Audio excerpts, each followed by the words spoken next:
Jean, chapitre 1. Au commencement était la parole, et la parole était avec Dieu, et la parole était Dieu. Elle était au commencement avec Dieu, toutes choses ont été faites par elle, et rien de ce qui a été fait n'a été fait sans elle. En elle était la vie, et la vie était la lumière des hommes. La lumière luit dans les ténèbres, et les ténèbres ne l'ont point reçue. Il y eut un homme envoyé de Dieu, son nom était Jean. Il vint pour servir de témoin, pour rendre témoignage à la lumière, afin que tous crussent par lui. Oh, il n'était pas la lumière, mais il parut pour rendre témoignage à la lumière. Cette lumière était la véritable lumière qui, en venant dans le monde, éclaire tout homme. Elle était dans le monde, et le monde a été fait par elle, et le monde ne l'a point connue. Elle est venue chez les siens, et les siens ne l'ont point reçue. Mais à tous ceux qui l'ont reçue, à ceux qui croient en son nom, elle a donné le pouvoir de devenir enfants de Dieu, lesquels sont nés non du sang, ni de la volonté de la chair, ni de la volonté de l'homme, mais de Dieu. Et la parole a été faite chair, et elle habitait parmi nous pleine de grâce et de vérité. Et nous avons contemplé sa gloire, une gloire comme la gloire du Fils unique venu du Père. Jean lui a rendu témoignage et s'est écrié « C'est celui dont j'ai dit, celui qui vient après moi m'a précédé, car il était avant moi. » Et nous avons tous reçu de sa plénitude et grâce pour grâce, car la loi a été donnée par Moïse. La grâce et la vérité sont venues par Jésus-Christ. Oh, personne n'a jamais vu Dieu. Le Fils unique qui est dans le sein du Père est celui qui l'a fait connaître. Voici le témoignage de Jean, lorsque les Juifs envoyèrent de Jérusalem des sacrificateurs et des Lévites pour lui demander « Et toi, qui es-tu » Il déclara, il ne le nia point, il déclara qu'il n'était pas le Christ. Ils lui demandèrent « Quoi donc? Es-tu Élie » Et il dit « Je ne le suis point. » « Es-tu le prophète » Et il répondit « Non. » Ils lui dirent alors « Mais qui es-tu » afin que nous donnions une réponse à ceux qui nous ont envoyés. « Que dis-tu de toi-même » Moi, dit-il, je suis la voix de celui qui crie dans le désert. Aplanissez le chemin du Seigneur, comme a dit Ésaïe, le prophète. Ceux qui avaient été envoyés étaient des pharisiens. Ils lui firent encore cette question. « Pourquoi donc baptises-tu si tu n'es pas le Christ, ni Élie, ni le prophète ?» Jean leur répondit, « Moi je baptise d'eau, mais au milieu de vous, il y a quelqu'un que vous ne connaissez pas, qui vient après moi.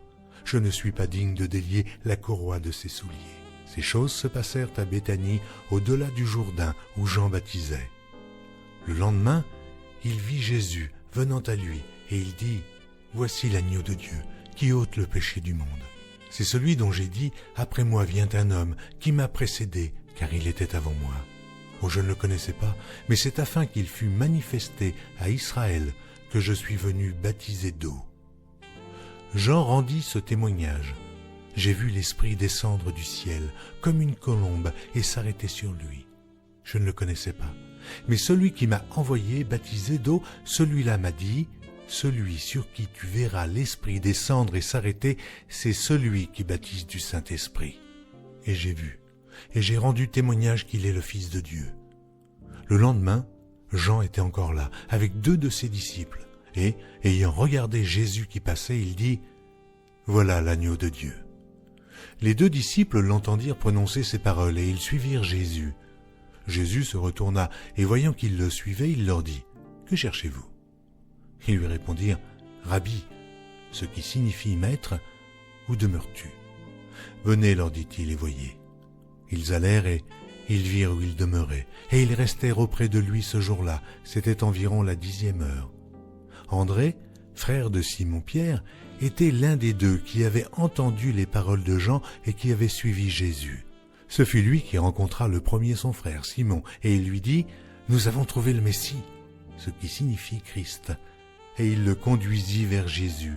Jésus, l'ayant regardé, dit « Tu es Simon, fils de Jonas.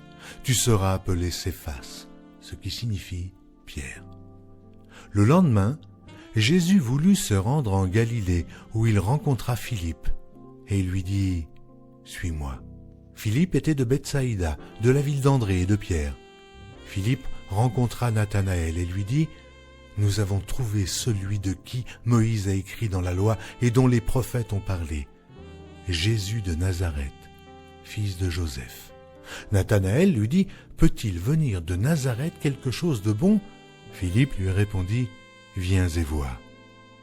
Jésus, voyant venir à lui Nathanaël, dit de lui, voici vraiment un Israélite, dans lequel il n'y a point de fraude. D'où me connais-tu? Lui dit Nathanaël. Jésus lui répondit, avant que Philippe t'appelât quand tu étais sous le figuier, je t'ai vu. Nathanaël répondit et lui dit, Rabbi, tu es le Fils de Dieu, tu es le roi d'Israël. Jésus lui répondit, parce que je t'ai dit que je t'ai vu sous le figuier, tu crois? Tu verras de plus grandes choses que celles-ci. Et il lui dit, en vérité, vous verrez désormais le ciel ouvert et les anges de Dieu monter et descendre sur le Fils de l'homme. 3 jours après, il y eut des noces à Cana en Galilée. La mère de Jésus était là, et Jésus fut aussi invité aux noces avec ses disciples. Le vin ayant manqué, la mère de Jésus lui dit, « Ils n'ont plus de vin. » Jésus lui répondit, « Femme, qu'y a-t-il entre moi et toi? Mon heure n'est pas encore venue. » Sa mère dit au serviteur, « Faites ce qu'il vous dira. » Or, il y avait là 6 vases de pierre destinés aux purifications des Juifs et contenant chacun 2 ou 3 mesures. Jésus leur dit, « Remplissez d'eau ces vases. » Et ils les remplirent jusqu'au bord. « Puisez maintenant, leur dit-il, et portez-en à l'ordonnateur du repas. » Et ils emportèrent. Quand l'ordonnateur du repas eut goûté l'eau changée en vin, ne sachant d'où venait ce vin, tandis que les serviteurs, qui avaient puisé l'eau, le savaient bien, il appela l'époux et lui dit, « Tout homme sert d'abord le bon vin, puis le moins bon, après qu'on s'est enivré. Toi, tu as gardé le bon vin jusqu'à présent. » Tel fut à Cana, en Galilée, le premier des miracles que fit Jésus. Il manifesta sa gloire et ses disciples crurent en lui. Après cela, il descendit à Capernaum avec sa mère, ses frères et ses disciples, et ils n'y demeurèrent que peu de jours.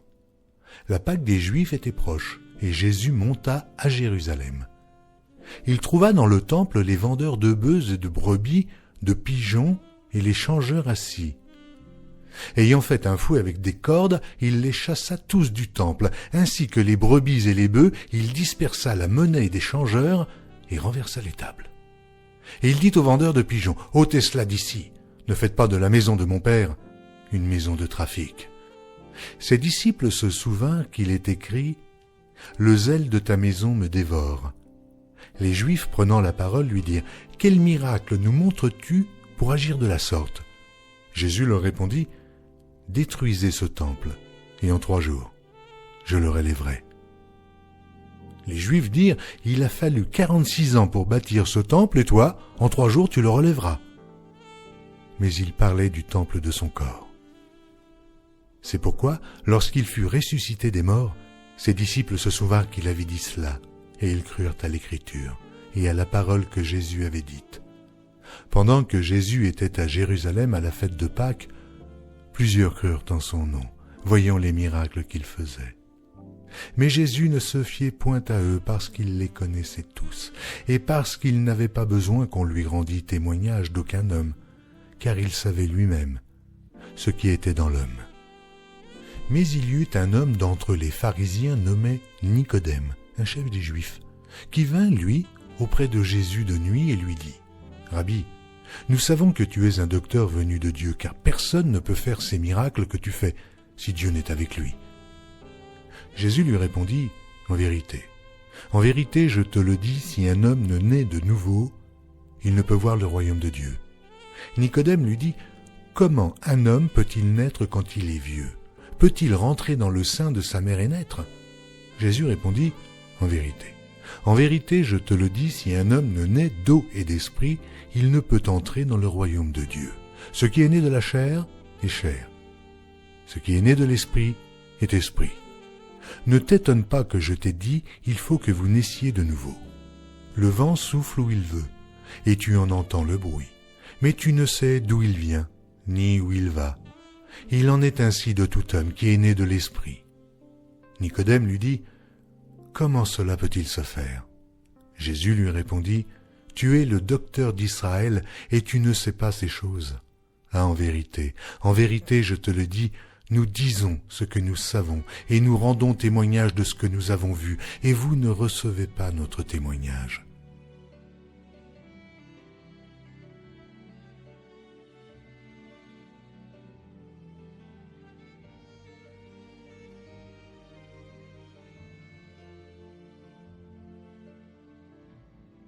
Et comme Moïse éleva le serpent dans le désert, il faut de même que le Fils de l'homme soit élevé, afin que quiconque croit en lui ait la vie éternelle.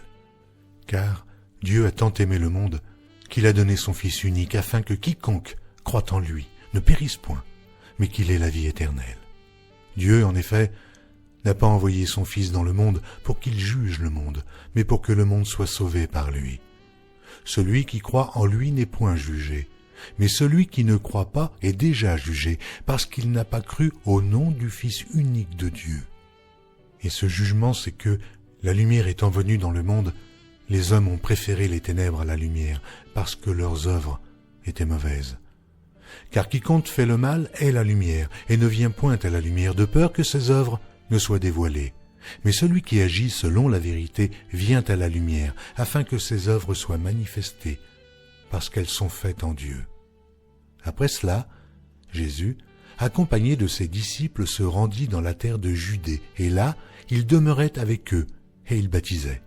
Jean aussi baptisait à Hénon, près de Salim, parce qu'il y avait là beaucoup d'eau, et on y venait pour être baptisé, car Jean n'avait pas encore été mis en prison. Or, il s'éleva de la part des disciples de Jean une dispute avec un juif touchant la purification. Ils vinrent trouver Jean et lui dirent, « Rabbi, celui qui était avec toi au-delà du Jourdain, et à qui tu as rendu témoignage, voici, il baptise et tous vont à lui. » Jean répondit, « Un homme ne peut recevoir que ce qui lui a été donné du ciel.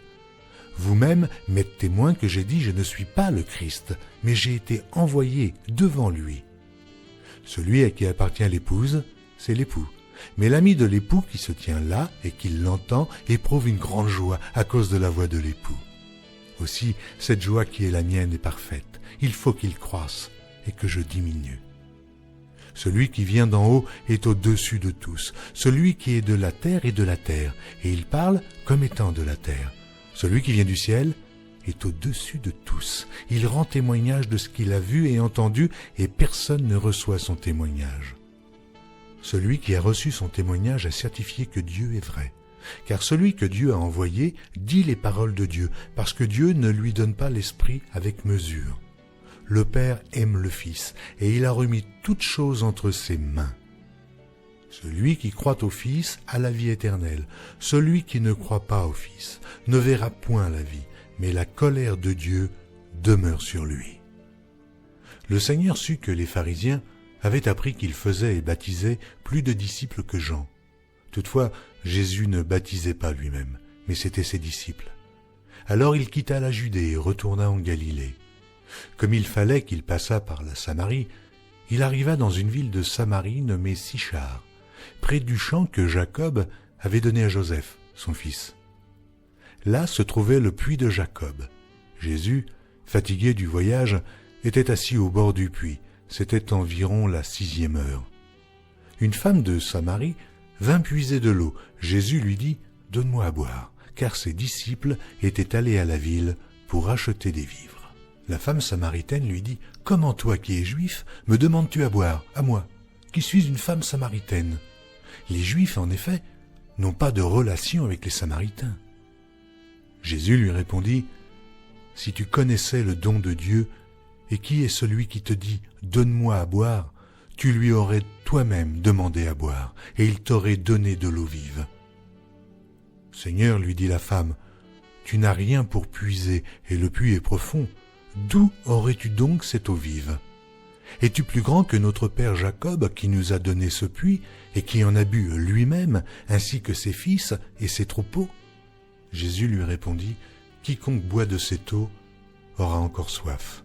Mais celui qui boira de l'eau que je lui donnerai n'aura jamais soif. Et l'eau que je lui donnerai deviendra en lui une source d'eau qui jaillira jusque dans la vie éternelle. » La femme lui dit « Seigneur, donne-moi cette eau, afin que je n'aie plus soif, et que je ne vienne plus puiser ici. » « Va, lui dit Jésus, appelle ton mari et viens ici. » La femme lui répondit, « Je n'ai point de mari. » Jésus lui dit, « Tu as eu raison de dire « Je n'ai point de mari », car tu as eu 5 maris, et celui que tu as maintenant n'est pas ton mari. En cela, tu as dit vrai. » « Seigneur, lui dit la femme, je vois que tu es prophète. Nos pères ont adoré sur cette montagne, et vous dites que le lieu où il faut adorer est à Jérusalem. Femme, lui dit Jésus, crois-moi, l'heure vient où ce ne sera ni sur cette montagne, ni à Jérusalem que vous adorerez le Père. Vous adorez ce que vous ne connaissez pas. Nous adorons ce que nous connaissons, car le salut vient des Juifs.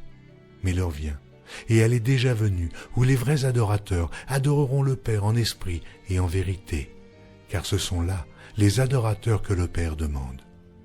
Dieu est esprit, et il faut que ceux qui l'adorent en esprit et en vérité. La femme lui dit, « Je sais que le Messie doit venir, celui qu'on appelle Christ. Quand il sera venu, il nous annoncera toutes choses. » Jésus lui dit, « Je le suis, moi qui te parle. » Là-dessus arrivèrent ses disciples qui furent étonnés de ce qu'il parlait avec une femme. Toutefois, aucun ne dit « Que demandes-tu » ou « De quoi parles-tu avec elle ?» Alors la femme, ayant laissé sa cruche, s'en alla dans la ville et dit aux gens, « Venez voir un homme qui m'a tout dit ce que j'ai fait. Ne serait-ce point le Christ ?» Ils sortirent de la ville et ils vinrent vers lui. Pendant ce temps, les disciples le pressaient de manger, disant, « Rabbi, mange !» Mais il leur dit, « J'ai à manger une nourriture que vous ne connaissez pas. » Les disciples se disaient donc les uns aux autres, « Quelqu'un lui aurait-il apporté à manger ?» Jésus leur dit, « Ma nourriture est de faire la volonté de celui qui m'a envoyé et d'accomplir son œuvre. Ne dites-vous pas qu'il y a encore 4 mois jusqu'à la moisson ? Voici, je vous le dis, levez les yeux et regardez les champs qui déjà blanchissent pour la moisson. Celui qui moissonne reçoit un salaire et amasse des fruits pour la vie éternelle, afin que celui qui sème et celui qui moissonne se réjouissent ensemble. Car en ceci, ce qu'on dit est vrai. Autre est celui qui sème et autre celui qui moissonne. Je vous ai envoyé moissonner ce que vous n'avez pas travaillé. D'autres ont travaillé, et vous êtes rentrés dans leur travail. » Plusieurs Samaritains de cette ville crurent en Jésus à cause de cette déclaration formelle de la femme. « Il m'a dit tout ce que j'ai fait. » Aussi, quand les Samaritains vinrent le trouver, ils le prièrent de rester auprès d'eux, et il resta là 2 jours. Un beaucoup plus grand nombre crurent à cause de sa parole. Et il disait à la femme, « Ce n'est plus à cause de ce que tu nous as dit que nous croyons, car nous l'avons entendu nous-mêmes, et nous savons qu'il est vraiment le Sauveur du monde. » Après ces 2 jours, Jésus partit de là pour se rendre en Galilée, car il avait déclaré lui-même qu'un prophète n'est pas honoré dans sa propre patrie. Lorsqu'il arriva en Galilée, il fut bien reçu des Galiléens qui avaient vu tout ce qu'il avait fait à Jérusalem pendant la fête, car eux aussi étaient allés à la fête. Il retourna donc à Cana, en Galilée, où il avait changé l'eau en vin. Il y avait là à Capernaum un officier du roi dont le fils était malade. Ayant appris que Jésus était venu de Judée en Galilée, il alla vers lui et le pria de descendre et de guérir son fils, qui était près de mourir. Jésus lui dit, « Si vous ne voyez des miracles et des prodiges, vous ne croyez point. » L'officier du roi lui dit, « Seigneur, descends avant que mon enfant meure. » « Va, lui dit Jésus, ton fils vit. » Et cet homme crut à la parole que Jésus lui avait dite, et il s'en alla.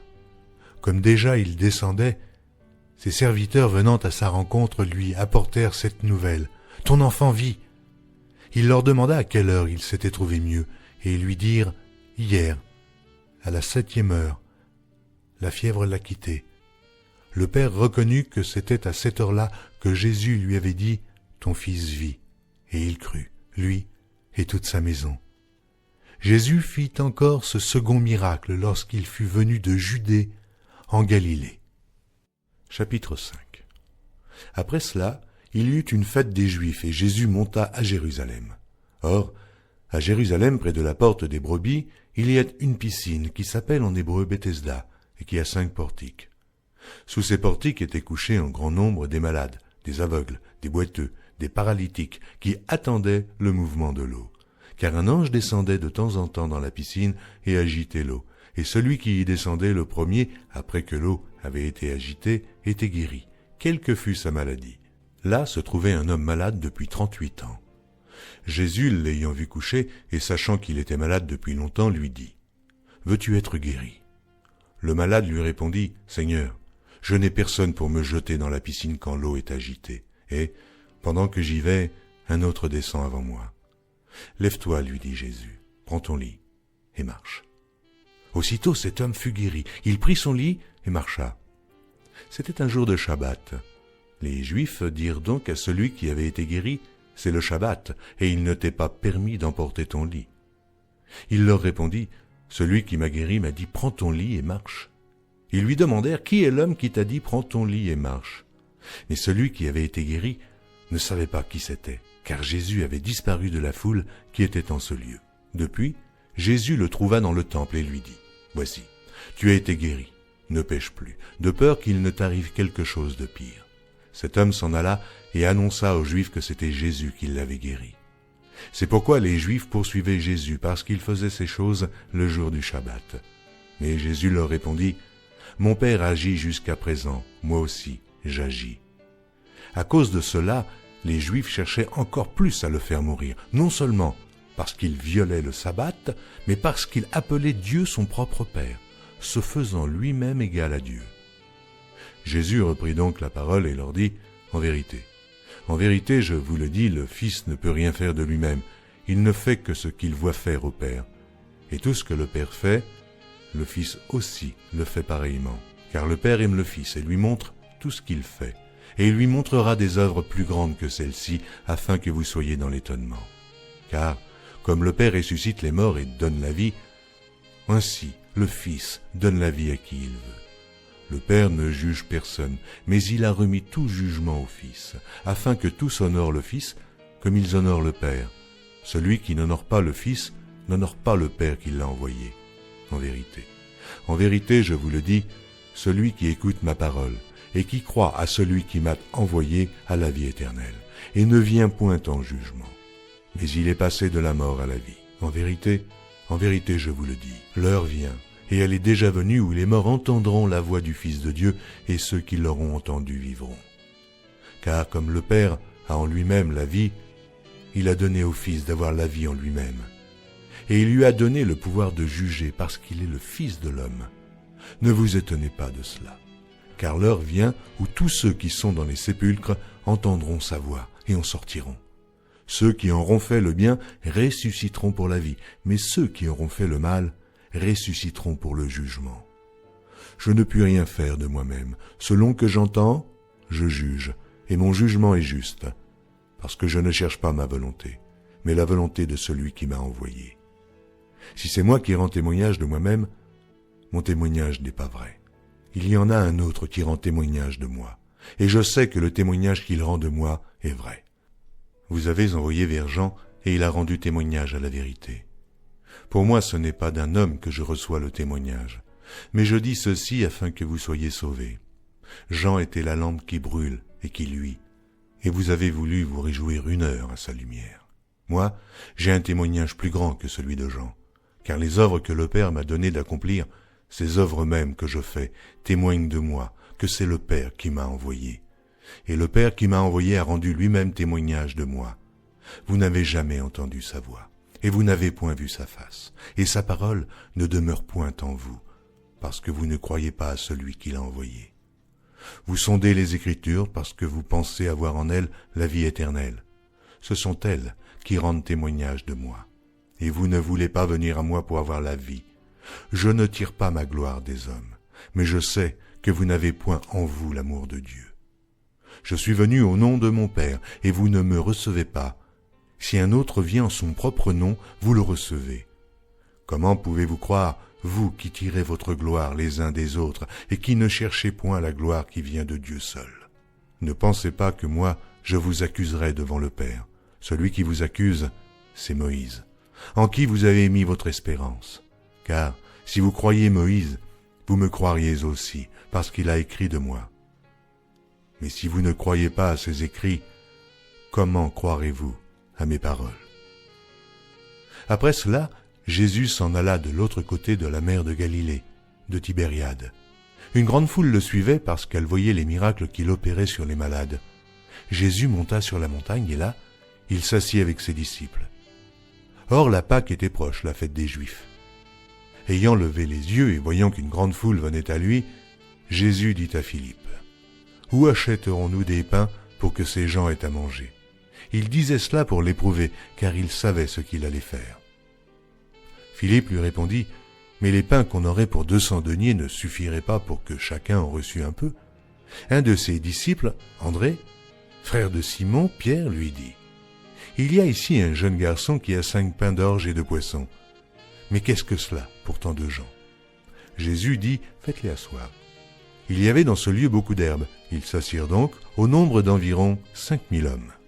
Jésus prit les pains, rendit grâce, et les distribua à ceux qui étaient assis. Il leur donna de même des poissons, autant qu'ils en voulurent.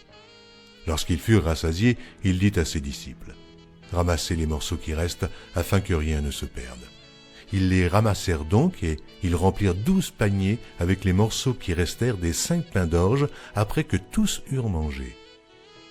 Ces gens, ayant vu le miracle que Jésus avait fait, disaient, « Celui-ci est vraiment le prophète qui doit venir dans le monde. » Et Jésus, sachant qu'il allait venir l'enlever pour le faire roi, se retira de nouveau sur la montagne, lui seul. Quand le soir fut venu, ses disciples descendirent au bord de la mer. Étant montés dans une barque, ils traversaient la mer pour se rendre à Capernaum. Il faisait déjà nuit, et Jésus ne les avait pas encore rejoints. Il soufflait un grand vent, et la mer était agitée. Après avoir ramé environ 25 ou 30 stades, ils virent Jésus marchant sur la mer et s'approchant de la barque, et ils eurent peur. Mais Jésus leur dit, « C'est moi, n'ayez pas peur. » Ils voulaient donc le prendre dans la barque, et aussitôt la barque aborda au lieu où ils allaient. La foule qui était restée de l'autre côté de la mer avait remarqué qu'il ne se trouvait là qu'une seule barque, et que Jésus n'était pas monté dans cette barque avec ses disciples, mais qu'il était parti seul. Le lendemain, comme d'autres barques étaient arrivées de Tibériade, près du lieu où ils avaient mangé le pain après que le Seigneur eut rendu grâce, les gens de la foule, ayant vu que ni Jésus, ni ses disciples n'étaient là, montèrent eux-mêmes dans ces barques et allèrent à Capernaum à la recherche de Jésus. Et, l'ayant trouvé au-delà de la mer, ils lui dirent, « Rabbi, quand es-tu venu ici ?» Jésus leur répondit, « En vérité, je vous le dis, vous me cherchez non parce que vous avez vu des miracles, mais parce que vous avez mangé des pains et que vous avez été rassasiés. Travaillez non pour la nourriture qui périt, mais pour celle qui subsiste pour la vie éternelle, et que le Fils de l'homme vous donnera. Car c'est lui que le Père, que Dieu a marqué de son sceau. » Ils lui dirent, « Que devons-nous faire pour faire les œuvres de Dieu ?» Jésus leur répondit, « L'œuvre de Dieu, c'est que vous croyez en celui qui l'a envoyé. » « Quel miracle fais-tu donc, lui dirent-ils, afin que nous le voyions et que nous croyions en toi? Que fais-tu? Nos pères ont mangé la manne dans le désert, selon ce qui est écrit, il leur donna le pain du ciel à manger. » Jésus leur dit, « En vérité, je vous le dis, Moïse ne vous a pas donné le pain du ciel, mais mon Père vous donne le vrai pain du ciel. Car le pain de Dieu, c'est celui qui descend du ciel et qui donne la vie au monde. » Ils lui dirent, « Seigneur, donne-nous toujours ce pain. » Jésus leur dit, « Je suis le pain de vie. Celui qui vient à moi n'aura jamais faim, et celui qui croit en moi n'aura jamais soif. Mais je vous l'ai dit, vous m'avez vu, et vous ne croyez point. Tous ceux que le Père me donne viendront à moi, et je ne mettrai pas dehors celui qui vient à moi, car je suis descendu du ciel pour faire non ma volonté, mais la volonté de celui qui m'a envoyé. Or, la volonté de celui qui m'a envoyé, c'est que je ne perde rien de tout ce qu'il m'a donné, mais que je le ressuscite au dernier jour. La volonté de mon Père, c'est que quiconque voit le Fils et croit en lui ait la vie éternelle, et je le ressusciterai au dernier jour. Les Juifs murmuraient à son sujet parce qu'il avait dit « Je suis le pain qui est descendu du ciel ». Et ils disaient « N'est-ce pas là Jésus, le fils de Joseph, celui dont nous connaissons le père et la mère? Comment donc dit-il « Je suis descendu du ciel » ?» Jésus leur répondit « Ne murmurez pas entre vous. Nul ne peut venir à moi si le Père qui m'a envoyé ne l'attire, et je le ressusciterai au dernier jour. Il est écrit dans les prophètes, ils seront tous enseignés de Dieu. Ainsi, quiconque a entendu le Père et a reçu son enseignement vient à moi. C'est que nul n'a vu le Père, sinon celui qui vient de Dieu. Celui-là a vu le Père, en vérité. En vérité, je vous le dis, celui qui croit en moi a la vie éternelle. Je suis le pain de vie. Vos pères ont mangé la manne dans le désert et ils sont morts. C'est ici le pain qui descend du ciel afin que celui qui en mange ne meure point. Je suis le pain vivant qui est descendu du ciel. Si quelqu'un mange de ce pain, il vivra éternellement. Et le pain que je donnerai, c'est ma chair, que je donnerai pour la vie du monde. Là-dessus, les Juifs disputaient entre eux, disant « Comment peut-il nous donner sa chair à manger ?» Jésus leur dit « En vérité, je vous le dis, si vous ne mangez la chair du Fils de l'homme, et si vous ne buvez son sang, vous n'avez point la vie en vous-même. Celui qui mange ma chair et qui boit mon sang a la vie éternelle, et je le ressusciterai au dernier jour. Car ma chair est vraiment une nourriture, et mon sang vraiment un breuvage. Celui qui mange ma chair et qui boit mon sang demeure en moi, et je demeure en lui. Comme le Père qui est vivant m'a envoyé et que je vis par le Père, ainsi celui qui me mange vivra par moi.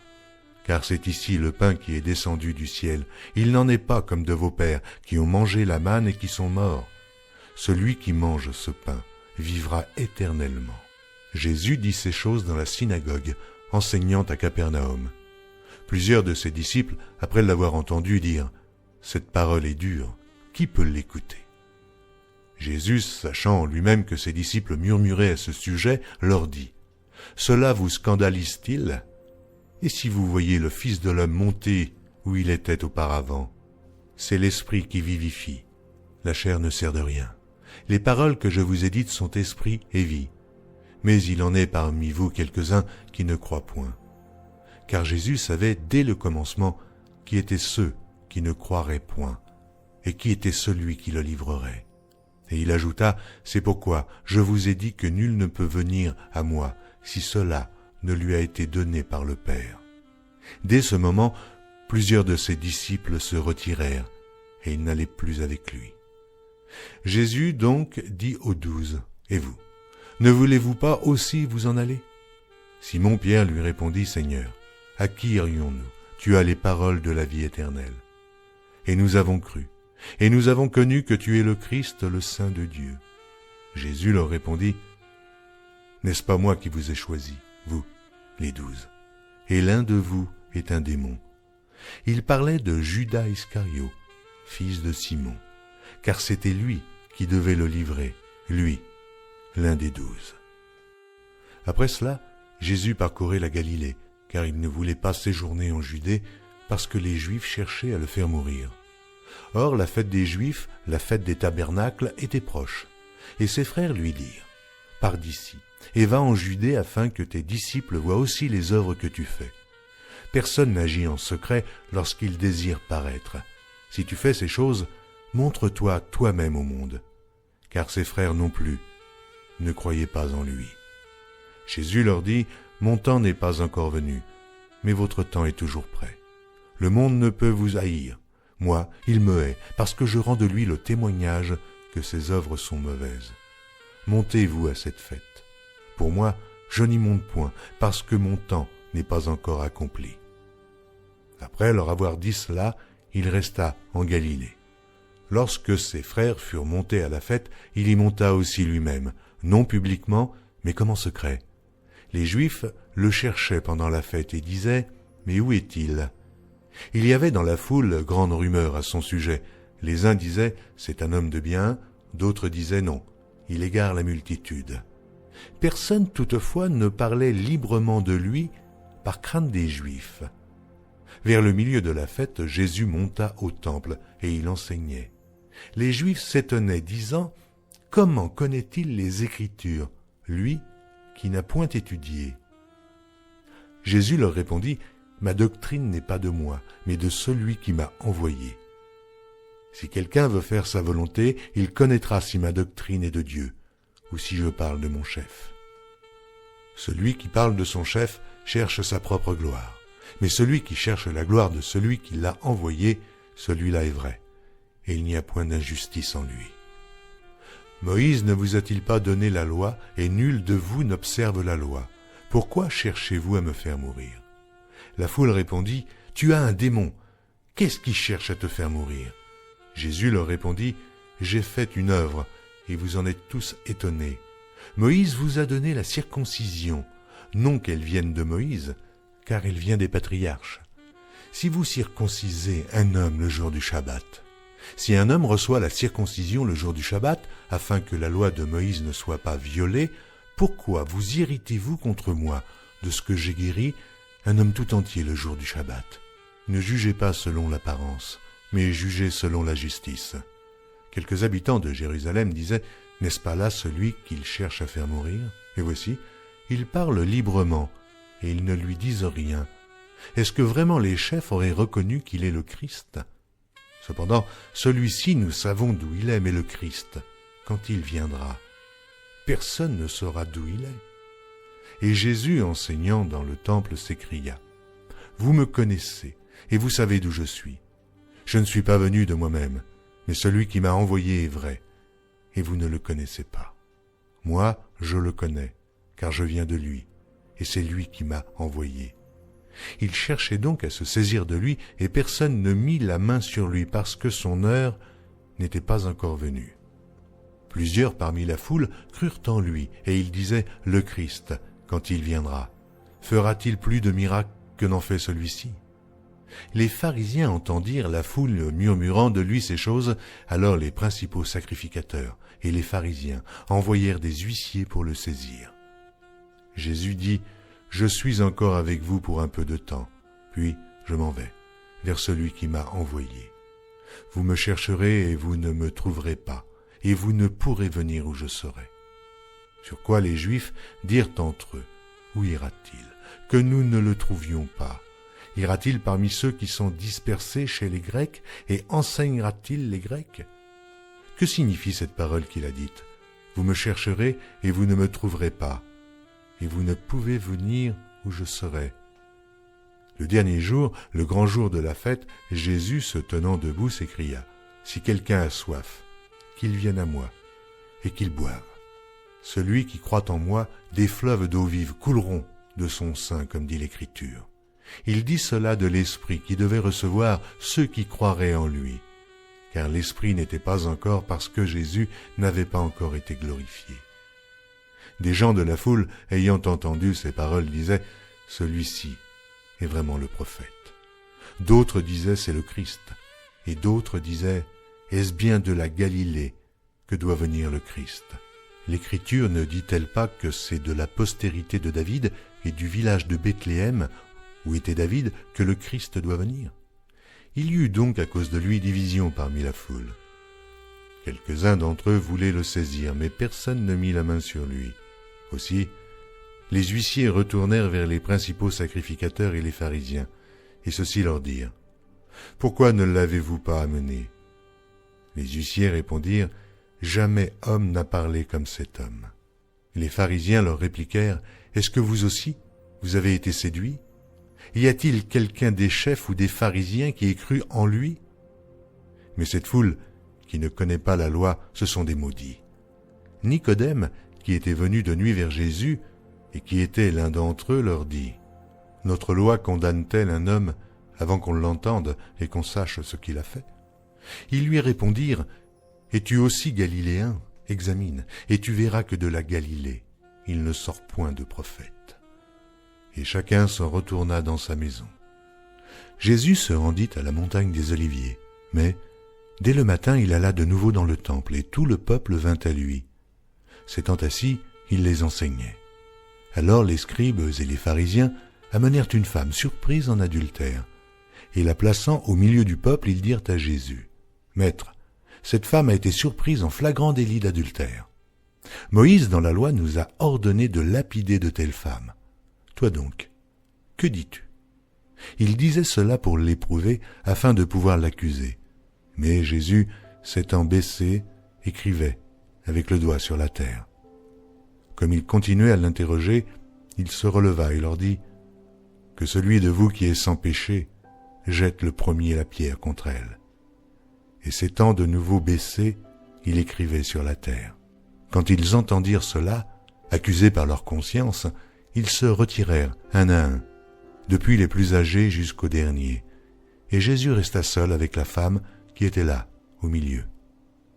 Alors, s'étant relevé, et ne voyant plus que la femme, Jésus dit « Femme, où sont ceux qui t'accusaient ?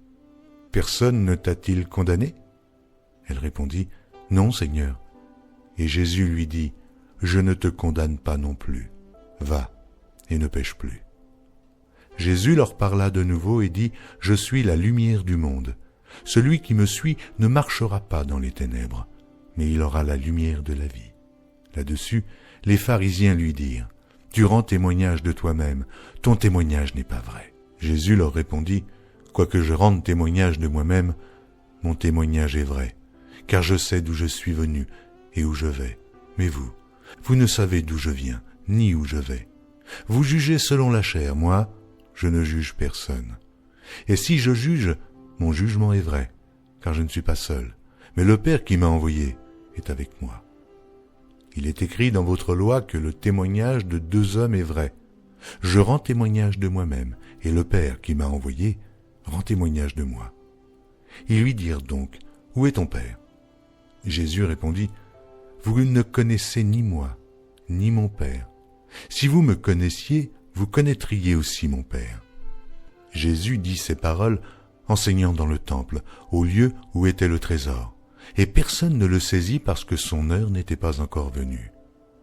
Jésus leur dit encore, « Je m'en vais, et vous me chercherez, et vous mourrez dans votre péché, vous ne pouvez venir où je vais. » Sur quoi les Juifs dirent, « Se tuera-t-il lui-même, puisqu'il dit, « Vous ne pouvez venir où je vais ?» Et il leur dit, « Vous êtes d'en bas, moi j'en suis d'en haut.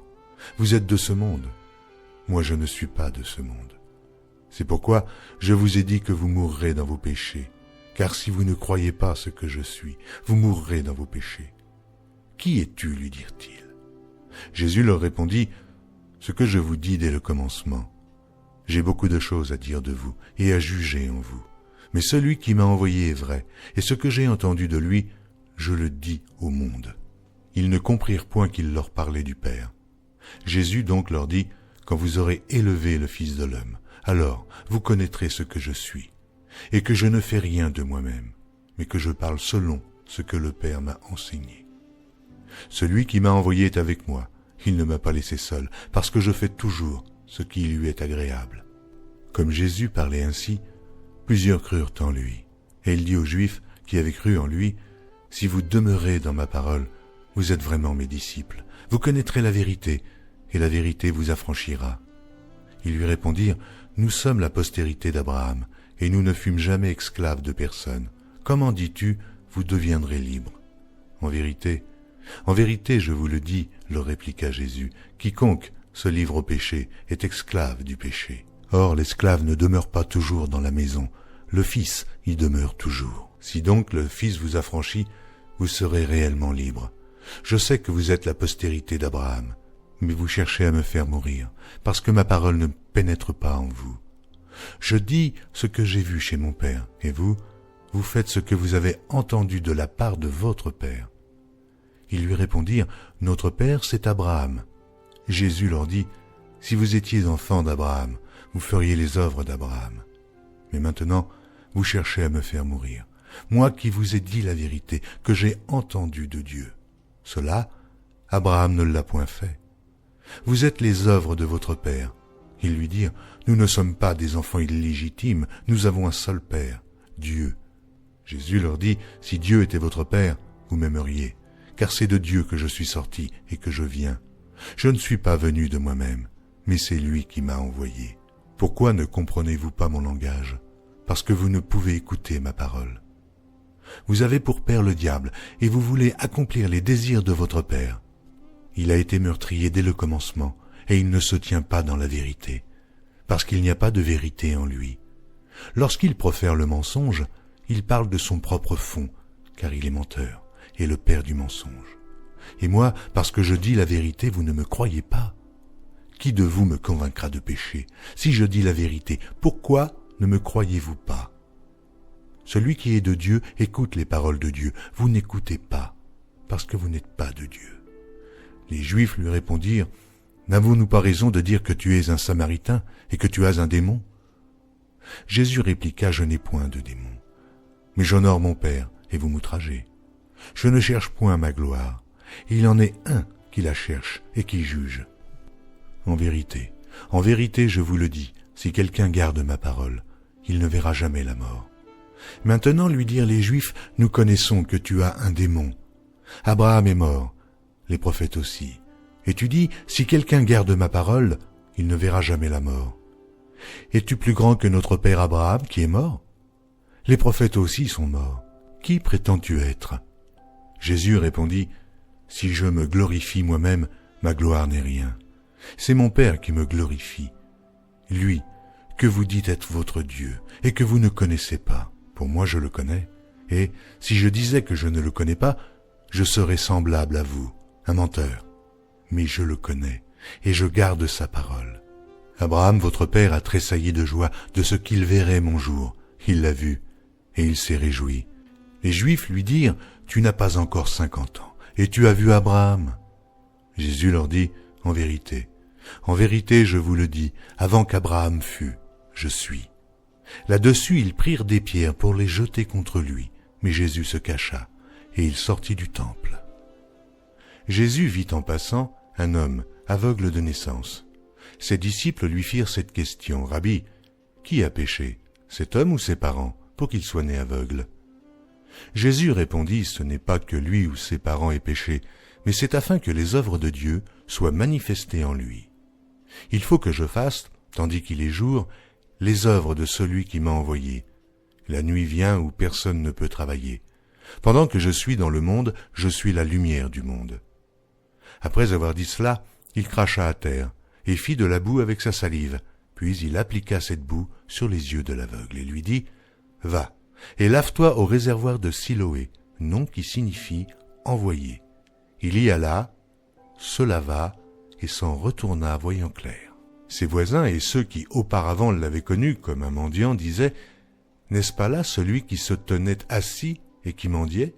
Les uns disaient, « C'est lui », d'autres disaient, « Non, mais il lui ressemble. » Et lui-même disait, « C'est moi. » Ils lui dirent donc, « Comment tes yeux ont-ils été ouverts ?» Il répondit, « L'homme qu'on appelle Jésus a fait de la boue, a oint mes yeux et m'a dit, « Va au réservoir de Siloé et lave-toi. » J'y suis allé, je me suis lavé, et j'ai recouvré la vue.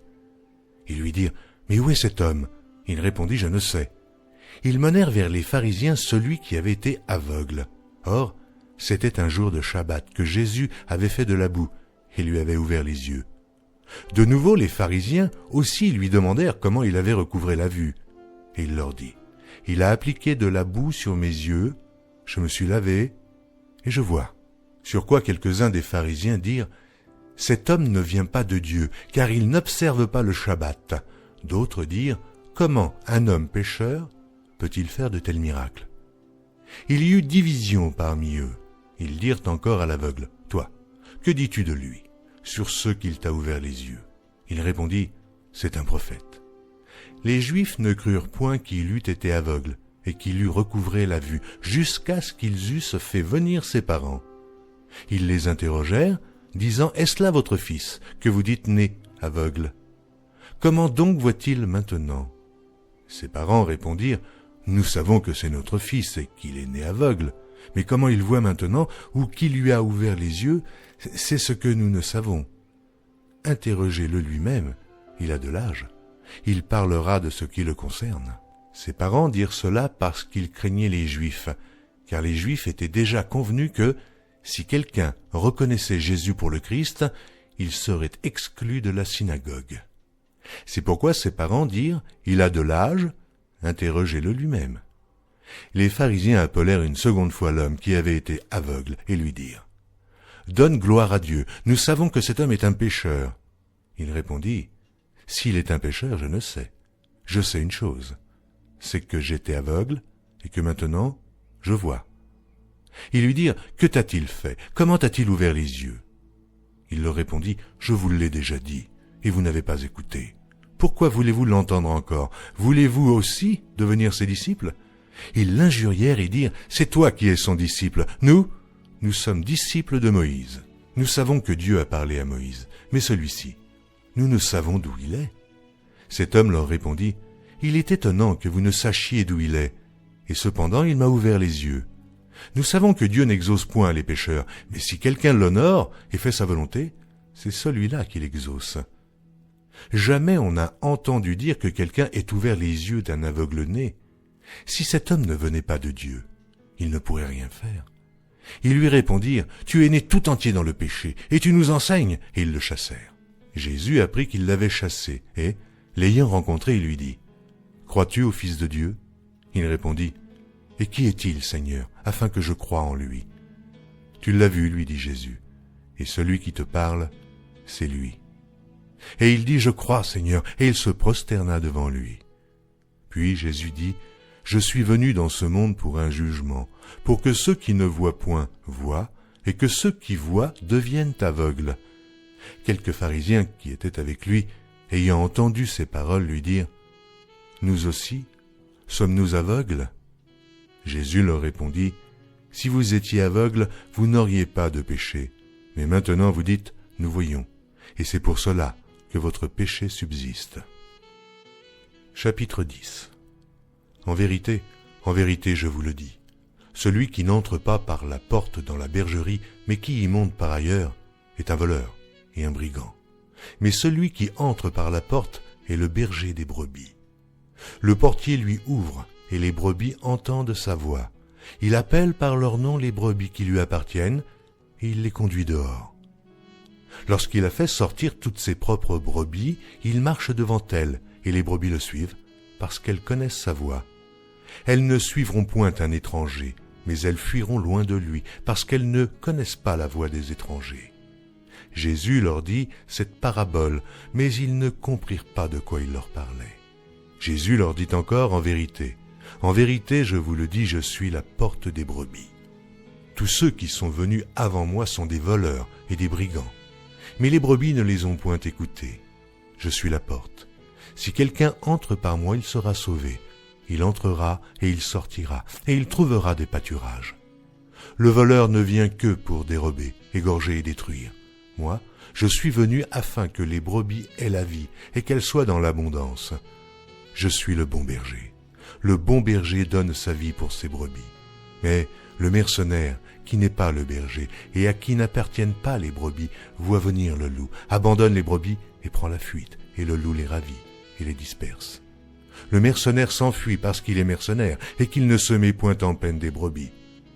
Je suis le bon berger. Je connais mes brebis, et elles me connaissent, comme le Père me connaît, et comme je connais le Père, et je donne ma vie pour mes brebis. J'ai encore d'autres brebis, qui ne sont pas de cette bergerie. Celles-là, il faut que je les amène, elles entendront ma voix, et il y aura un seul troupeau et un seul berger. Le Père m'aime parce que je donne ma vie, afin de la reprendre. Personne ne me l'ôte, mais je la donne de moi-même. J'ai le pouvoir de la donner, et j'ai le pouvoir de la reprendre. Tel est l'ordre que j'ai reçu de mon Père. Il y eut de nouveau, à cause de ces paroles, division parmi les Juifs. Plusieurs d'entre eux disaient « Il a un démon, il est fou. Pourquoi l'écoutez-vous » D'autres disaient « Ce ne sont pas les paroles d'un démoniaque. Un démon peut-il ouvrir les yeux des aveugles ?» On célébrait à Jérusalem la fête de la dédicace. C'était l'hiver. Et Jésus se promenait dans le temple, sous le portique de Salomon. Les Juifs l'entourèrent et lui dirent « Jusque à quand tiendras-tu nos esprits en suspens? Si tu es le Christ, dis-le-nous, franchement. » Jésus leur dit « Je vous l'ai dit, et vous ne croyez pas. Les œuvres que je fais au nom de mon Père rendent témoignage de moi. Mais vous ne me croyez pas, parce que vous n'êtes pas de mes brebis. Mes brebis entendent ma voix, je les connais, et elles me suivent. Je donne la vie éternelle, et elles ne périront jamais, et personne ne les ravira de ma main. Mon Père qui me les a donnés est plus grand que tous, et personne ne peut les ravir de la main de mon Père. Moi et le Père, nous sommes un. » Alors les Juifs prirent de nouveau des pierres pour le lapider. Jésus leur dit, « Je vous ai fait voir plusieurs bonnes œuvres venant de mon Père. Et pour laquelle me lapidez-vous » Les Juifs répondirent, « Ce n'est point pour une bonne œuvre que nous te lapidons, mais pour un blasphème, et parce que toi, qui es homme, tu te fais Dieu. » Jésus leur répondit, « N'est-il pas écrit dans votre loi, j'ai dit, vous êtes des dieux. Si elle a appelé Dieu ceux à qui la parole de Dieu a été adressée, et si l'écriture ne peut être anéantie, celui que le Père a sanctifié et envoyé dans le monde, vous lui dites, tu blasphèmes. Et cela parce que j'ai dit, je suis le Fils de Dieu. Si je ne fais pas les œuvres de mon Père, ne me croyez pas. Mais si je les fais quand même, vous ne me croyez point. Croyez à ces œuvres, afin que vous sachiez et reconnaissiez que le Père est en moi et que je suis dans le Père. » Là-dessus, ils cherchèrent encore à le saisir, mais il s'échappa de leurs mains. Jésus s'en alla de nouveau au-delà du Jourdain, dans le lieu où Jean avait d'abord baptisé, et il y demeura. Beaucoup de gens vinrent à lui, et ils disaient, « Jean n'a fait aucun miracle, mais tout ce que Jean a dit de cet homme était vrai. » Et dans ce lieu-là, plusieurs crurent en lui. Il y avait un homme malade, Lazare, de Béthanie, village de Marie et de Marthe, sa sœur. C'était cette Marie qui oignit de parfum le Seigneur et qui lui essuya les pieds avec ses cheveux, et c'était son frère Lazare qui était malade. Les sœurs envoyèrent dire à Jésus, « Seigneur, voici celui que tu aimes est malade. » Après avoir entendu cela, Jésus dit, « Cette maladie n'est point à la mort, mais elle est pour la gloire de Dieu, afin que le Fils de Dieu soit glorifié par elle. » Or Jésus aimait Marthe, et sa sœur, et Lazare. Lors donc qu'il eut appris que Lazare était malade, il resta 2 jours encore dans le lieu où il était, et il dit ensuite aux disciples, « Retournons en Judée. » Les disciples lui dirent, « Rabbi, les Juifs tout récemment cherchaient à te lapider, et tu retournes en Judée. » Jésus répondit, « N'y a-t-il pas 12 heures au jour? Si quelqu'un marche pendant le jour, il ne bronche point, parce qu'il voit la lumière de ce monde. Mais si quelqu'un marche pendant la nuit, il bronche, parce que la lumière n'est pas en lui. » Après ces paroles, il leur dit, « Lazare, notre ami, dort, mais je vais le réveiller. » Les disciples lui dirent, « Seigneur, s'il dort, il sera guéri. » Jésus avait parlé de sa mort, mais ils crurent qu'il parlait de l'assoupissement du sommeil. Alors Jésus leur dit ouvertement, « Lazare est mort. Et à cause de vous, afin que vous croyiez, je me réjouis de ce que je n'étais pas là. Mais allons vers lui. » Sur quoi Thomas, appelé Didyme, dit aux autres disciples, « Allons aussi, afin de mourir avec lui. » Jésus, étant arrivé là, trouva que Lazare était déjà depuis 4 jours dans le sépulcre. Et, comme Béthanie était près de Jérusalem, à 15 stades environ, beaucoup de Juifs étaient venus vers Marthe et Marie pour les consoler de la mort de leur frère. Lorsque Marthe apprit que Jésus arrivait, elle alla au-devant de lui, tandis que Marie se tenait assise à la maison. Marthe dit à Jésus, « Seigneur, si tu eusses été ici, mon frère ne serait pas mort. Mais maintenant même, je sais que tout ce que tu demanderas à Dieu, Dieu te l'accordera. » Jésus lui dit, « Ton frère ressuscitera. » « Je sais, lui répondit Marthe, qu'il ressuscitera à la résurrection au dernier jour. » Jésus lui dit, « Je suis la résurrection et la vie. Celui qui croit en moi vivra quand même il serait mort. Et quiconque vit et croit en moi ne mourra jamais. Crois-tu cela ?» Elle lui dit, « Oui, Seigneur, je le crois. Je crois que tu es le Christ, le Fils de Dieu, qui devait venir dans le monde. » Ayant ainsi parlé, elle s'en alla. Puis elle appela secrètement Marie, sa sœur, et lui dit, « Le Maître est ici, et il te demande. » Dès que Marie eut entendu, elle se leva promptement et alla vers lui, car Jésus n'était pas encore entré dans le village, mais il était dans le lieu où Marthe l'avait rencontré. Les Juifs qui étaient avec Marie dans la maison et qui la consolaient, l'ayant vue se lever promptement et sortir, la suivirent, disant « Elle va au sépulcre pour y pleurer. » Lorsque Marie fut arrivée, là où était Jésus, et qu'elle le vit, elle tomba à ses pieds et lui dit « Seigneur, si tu eusses été ici, mon frère ne serait pas mort. » Jésus, la voyant pleurer, elle et les Juifs qui étaient venus avec elle, frémit en son esprit et fut tout ému. Et il dit « Où l'avez-vous mis ?» Seigneur, lui répondirent-ils, « Viens et vois. » Jésus pleura, sur quoi les Juifs dirent « Voyez comme il l'aimait. » Et quelques-uns d'entre eux dirent « Lui qui a ouvert les yeux de l'aveugle, ne pouvait-il pas faire aussi que cet homme ne mourût point ?» Jésus, frémissant de nouveau en lui-même, se rendit au sépulcre. C'était une grotte, et une pierre était placée devant.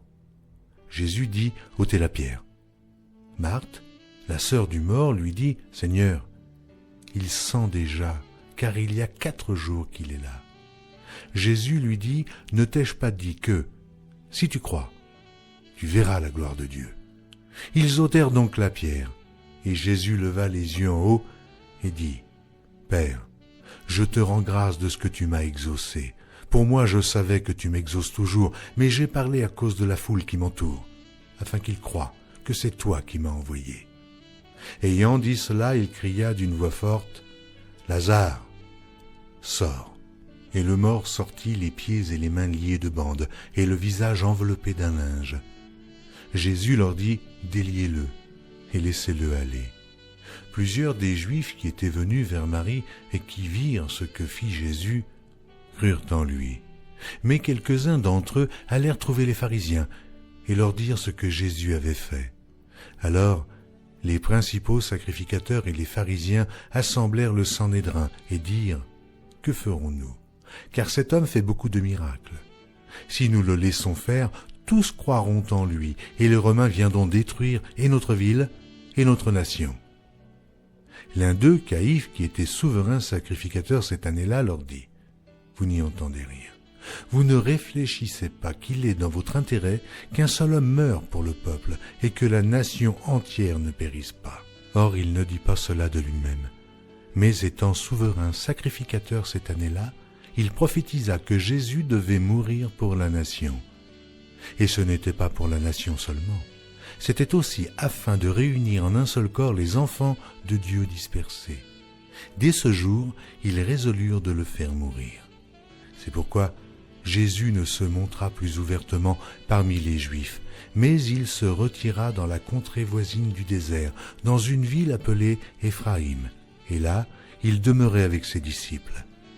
La Pâque des Juifs était proche, et beaucoup de gens du pays montèrent à Jérusalem avant la Pâque pour se purifier.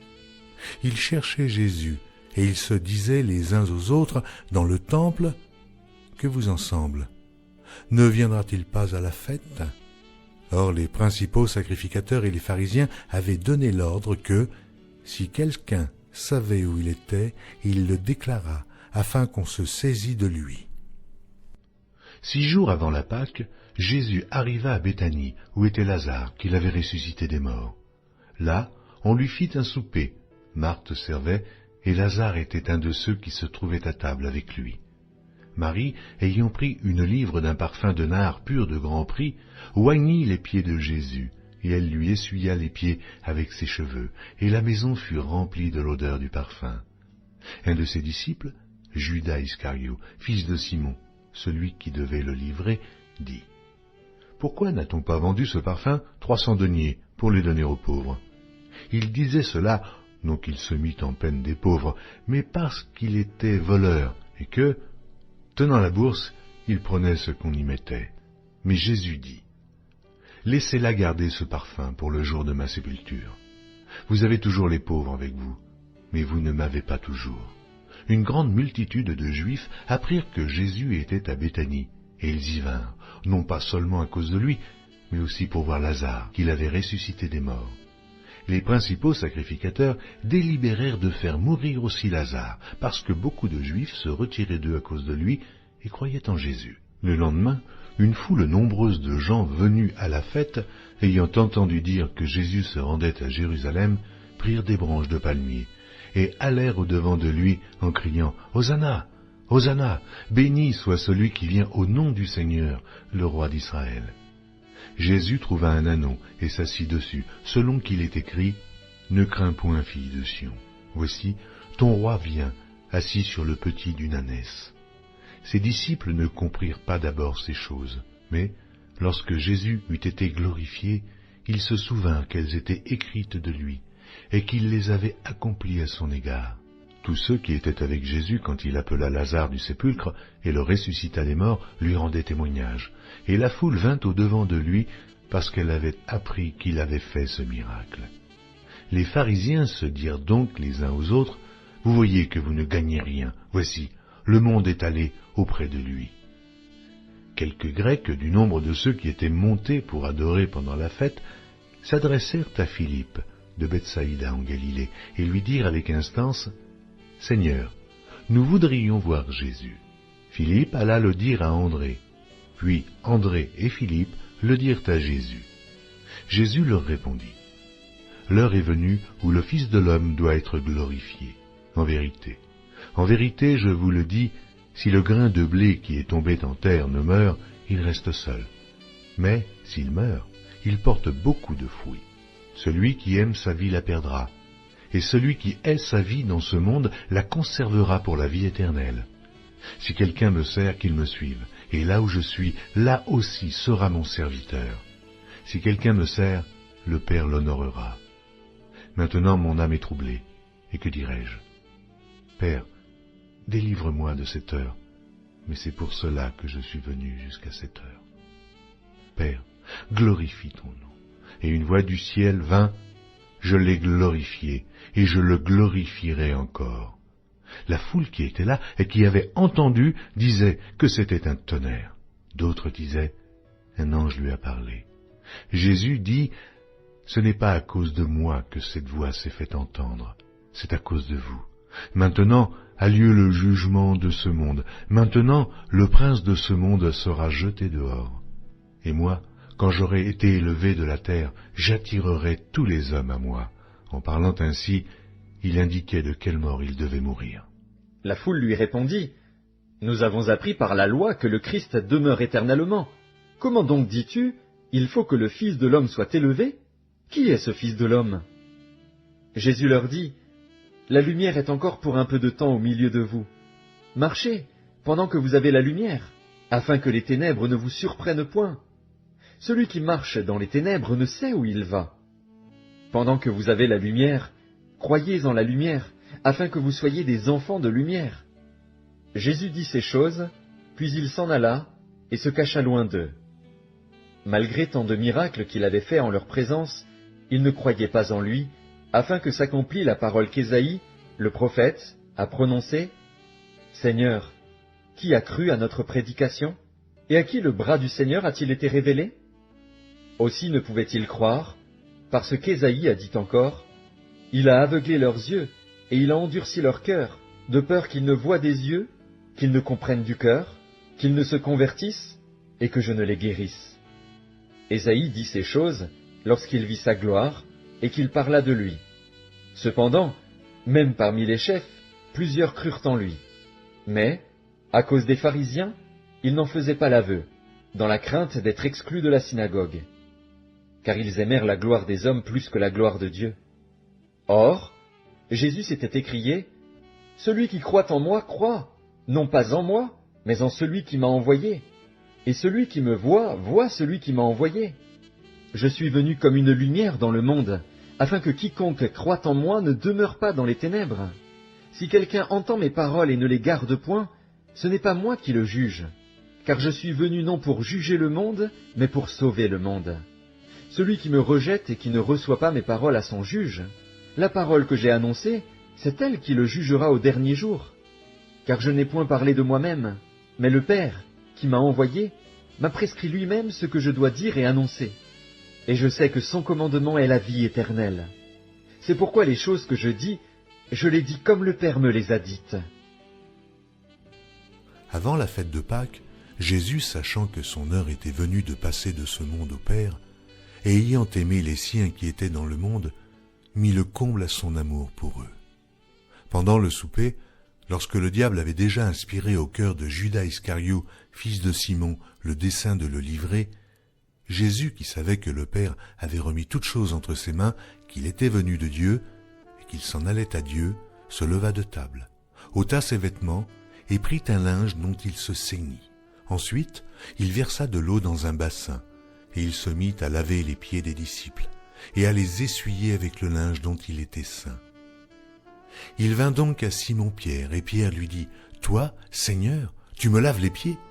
Jésus lui répondit, « Ce que je fais, tu ne le comprends pas maintenant, mais tu le comprendras bientôt. » Pierre lui dit, « Non, jamais, jamais tu ne me laveras les pieds. » Jésus lui répondit, « Si je ne te lave, tu n'auras point de part avec moi. » Simon-Pierre lui dit, « Seigneur, non seulement les pieds, mais encore les mains et la tête. » Jésus lui dit, « Celui qui est lavé n'a besoin que de se laver les pieds pour être entièrement pur. Et vous êtes purs, mais non pas tous. » Car il connaissait celui qui le livrait. C'est pourquoi il dit, « Vous n'êtes pas tous purs. » Après qu'il leur eut lavé les pieds et qu'il eut pris ses vêtements, il se remit à table et leur dit, « Comprenez-vous ce que je vous ai fait? Vous m'appelez Maître et Seigneur, et vous dites bien, car je le suis. Si donc je vous ai lavé les pieds, moi, le Seigneur et le Maître, vous devez aussi vous laver les pieds les uns aux autres, car je vous ai donné un exemple, afin que vous fassiez comme je vous ai fait. En vérité, je vous le dis, le serviteur n'est pas plus grand que son Seigneur, ni l'apôtre plus grand que celui qui l'a envoyé. Si vous savez ces choses, vous êtes heureux, pourvu que vous les pratiquiez. Ce n'est pas de vous tous que je parle, je connais ceux que j'ai choisis. Mais il faut que l'Écriture s'accomplisse. Celui qui mange avec moi le pain a levé son talon contre moi. Dès à présent, je vous le dis, avant que la chose arrive, afin que, lorsqu'elle arrivera, vous croyez à ce que je suis. En vérité, je vous le dis, celui qui reçoit celui que j'aurai envoyé me reçoit, et celui qui me reçoit, reçoit celui qui m'a envoyé. » Ayant ainsi parlé, Jésus fut troublé en son esprit, et il dit expressément, « En vérité, je vous le dis, l'un de vous me livrera. » Les disciples se regardaient les uns les autres, ne sachant de qui ils parlaient. Un des disciples, celui que Jésus aimait, était couché sur le sein de Jésus. Simon-Pierre lui fit signe de demander qui était celui dont parlait Jésus. Et ce disciple s'étant penché sur la poitrine de Jésus lui dit, « Seigneur, qui est-ce » Jésus répondit, « C'est celui à qui je donnerai le morceau trempé. » Et, ayant trempé le morceau, il le donna à Judas, fils de Simon l'Iscario. Dès que le morceau fut donné, Satan entra dans Judas. Jésus lui dit, « Ce que tu fais, fais-le promptement. » Mais aucun de ceux qui étaient à table ne comprit pourquoi il lui disait cela, car quelques-uns pensaient que, comme Judas avait la bourse, Jésus voulait lui dire « Achète ce dont nous avons besoin pour la fête », ou qu'il lui commandait de donner quelque chose aux pauvres. Judas, ayant pris le morceau, se hâta de sortir. Il était nuit. Lorsque Judas fut sorti, Jésus dit « Maintenant, le Fils de l'homme a été glorifié, et Dieu a été glorifié en lui. Si Dieu a été glorifié en lui, Dieu aussi le glorifiera en lui-même, et il se glorifiera bientôt. Mes petits enfants, je suis pour peu de temps encore avec vous. Vous me chercherez et, comme j'ai dit aux Juifs, vous ne pouvez venir où je vais. Je vous le dis aussi maintenant. Je vous donne un commandement nouveau. Aimez-vous les uns les autres comme je vous ai aimés. Vous aussi, aimez-vous les uns les autres. À ceci, tous connaîtront que vous êtes mes disciples, si vous avez de l'amour les uns pour les autres. » Simon-Pierre lui dit, « Seigneur, où vas-tu » Jésus répondit, « Tu ne peux pas maintenant me suivre où je vais, mais tu me suivras plus tard. » « Seigneur, lui dit Pierre, pourquoi ne puis-je pas te suivre maintenant? Je donnerai ma vie pour toi. » Jésus répondit, « Tu donneras ta vie pour moi. En vérité, je te le dis, le coq ne chantera pas que tu ne m'aies renié 3 fois. Que votre cœur ne se trouble point. Croyez en Dieu et croyez en moi. Il y a plusieurs demeures dans la maison de mon Père. Si cela n'était pas, je vous l'aurais dit. Je vais vous préparer une place. Et lorsque je m'en serai allé et que je vous aurai préparé une place, je reviendrai et je vous prendrai avec moi, afin que là où je suis, vous y soyez aussi. Vous savez où je vais, et vous en savez le chemin. » Thomas lui dit, « Seigneur, nous ne savons où tu vas. Comment pouvons-nous en savoir le chemin ?» Jésus lui dit, « Je suis le chemin, la vérité et la vie. Nul ne vient au Père que par moi. Si vous me connaissiez, vous connaîtriez aussi mon Père, et dès maintenant vous le connaissez, et vous l'avez vu. » Philippe lui dit, « Seigneur, montre-nous le Père, et cela nous suffit. » Jésus lui dit, « Il y a si longtemps que je suis avec vous, et tu ne m'as pas connu, Philippe. Celui qui m'a vu a vu le Père. Comment dis-tu, montre-nous le Père? Ne crois-tu pas que je suis dans le Père, et que le Père est en moi?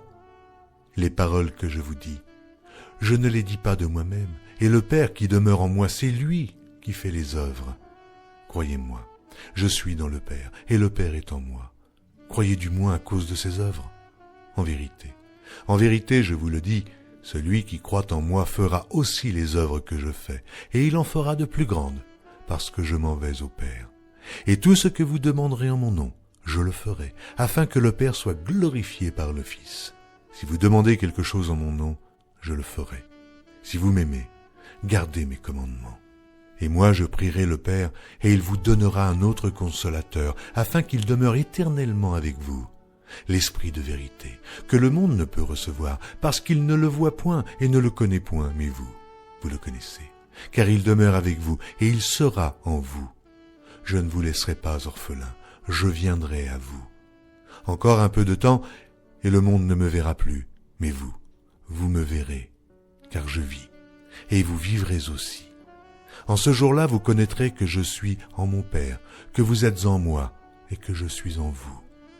Celui qui a mes commandements et qui les garde, c'est celui qui m'aime, et celui qui m'aime sera aimé de mon Père, je l'aimerai, et je me ferai connaître à lui. » Jude, non pas l'Iscario, lui dit, « Seigneur, d'où vient que tu te feras connaître à nous, et non au monde ?» Jésus lui répondit, « Si quelqu'un m'aime, il gardera ma parole, et mon Père l'aimera. Nous viendrons à lui, et nous ferons notre demeure chez lui. Celui qui ne m'aime pas, ne garde point mes paroles. Et la parole que vous entendez, ce n'est pas de moi, mais du Père qui m'a envoyé. Je vous ai dit ces choses pendant que je demeure avec vous. Mais le Consolateur, l'Esprit Saint, que le Père enverra en mon nom, vous enseignera toutes choses et vous rappellera tout ce que je vous ai dit. Je vous laisse ma paix. Je vous donne ma paix. Je ne vous donne pas comme le monde donne, que votre cœur ne se trouble point et ne s'alarme point. Vous avez entendu que je vous ai dit, je m'en vais et je reviens vers vous. Si vous m'aimiez, vous vous réjouiriez de ce que je vais au Père, car le Père est plus grand que moi. Et maintenant je vous ai dit ces choses avant qu'elles arrivent, afin que, lorsqu'elles arriveront, vous croyiez. Je ne parlerai plus guère avec vous, car le prince du monde vient. Il n'a rien en moi, mais afin que le monde sache que j'aime le Père et que j'agis selon l'ordre que le Père m'a donné. Levez-vous, partons d'ici. Chapitre 15. Je suis le vrai cep et mon Père est le vigneron. Tout sarment qui est en moi, qui ne porte pas de fruit, il le retranche, et tout sarment qui porte du fruit, il l'émonde, afin qu'il porte encore plus de fruits. Déjà vous êtes purs, à cause de la parole que je vous ai annoncée. Demeurez en moi, et je demeurerai en vous. Comme le sarment ne peut de lui-même porter du fruit s'il ne demeure attaché au cep, ainsi vous ne le pouvez non plus, si vous ne demeurez en moi. Je suis le cep, et vous êtes les sarments. Celui qui demeure en moi, et en qui je demeure, porte beaucoup de fruits, car sans moi, vous ne pouvez rien faire. Si quelqu'un ne demeure pas en moi, il est jeté dehors, comme le sarment, et il sèche. Puis on ramasse les sarments, et on les jette au feu, et ils brûlent. Si vous demeurez en moi, et que mes paroles demeurent en vous, demandez ce que vous voudrez, et cela vous sera accordé. Si vous portez beaucoup de fruits, c'est ainsi que mon Père sera glorifié, et que vous serez mes disciples. Comme le Père m'a aimé, je vous ai aussi aimé. Demeurez dans mon amour. Si vous gardez mes commandements, vous demeurerez dans mon amour, de même que j'ai gardé les commandements de mon Père et que je demeure dans son amour. Je vous ai dit ces choses afin que ma joie soit en vous et que votre joie soit parfaite. Ceci est mon commandement. Aimez-vous les uns les autres comme je vous ai aimés. Il n'y a pas de plus grand amour que de donner sa vie pour ses amis. Vous êtes mes amis, si vous faites ce que je vous commande. Je ne vous appelle plus serviteur, parce que le serviteur ne sait pas ce que fait son maître. Mais je vous ai appelé ami parce que je vous ai fait connaître tout ce que j'ai appris de mon Père. Ce n'est pas vous qui m'avez choisi, mais moi je vous ai choisi, et je vous ai établi, afin que vous alliez et que vous portiez du fruit, et que votre fruit demeure, afin que ce que vous demanderez au Père en mon nom, il vous le donne. Ce que je vous commande, c'est de vous aimer les uns les autres. Si le monde vous hait, sachez qu'il m'a haï avant vous. Si vous étiez du monde, le monde aimerait ce qui est à lui.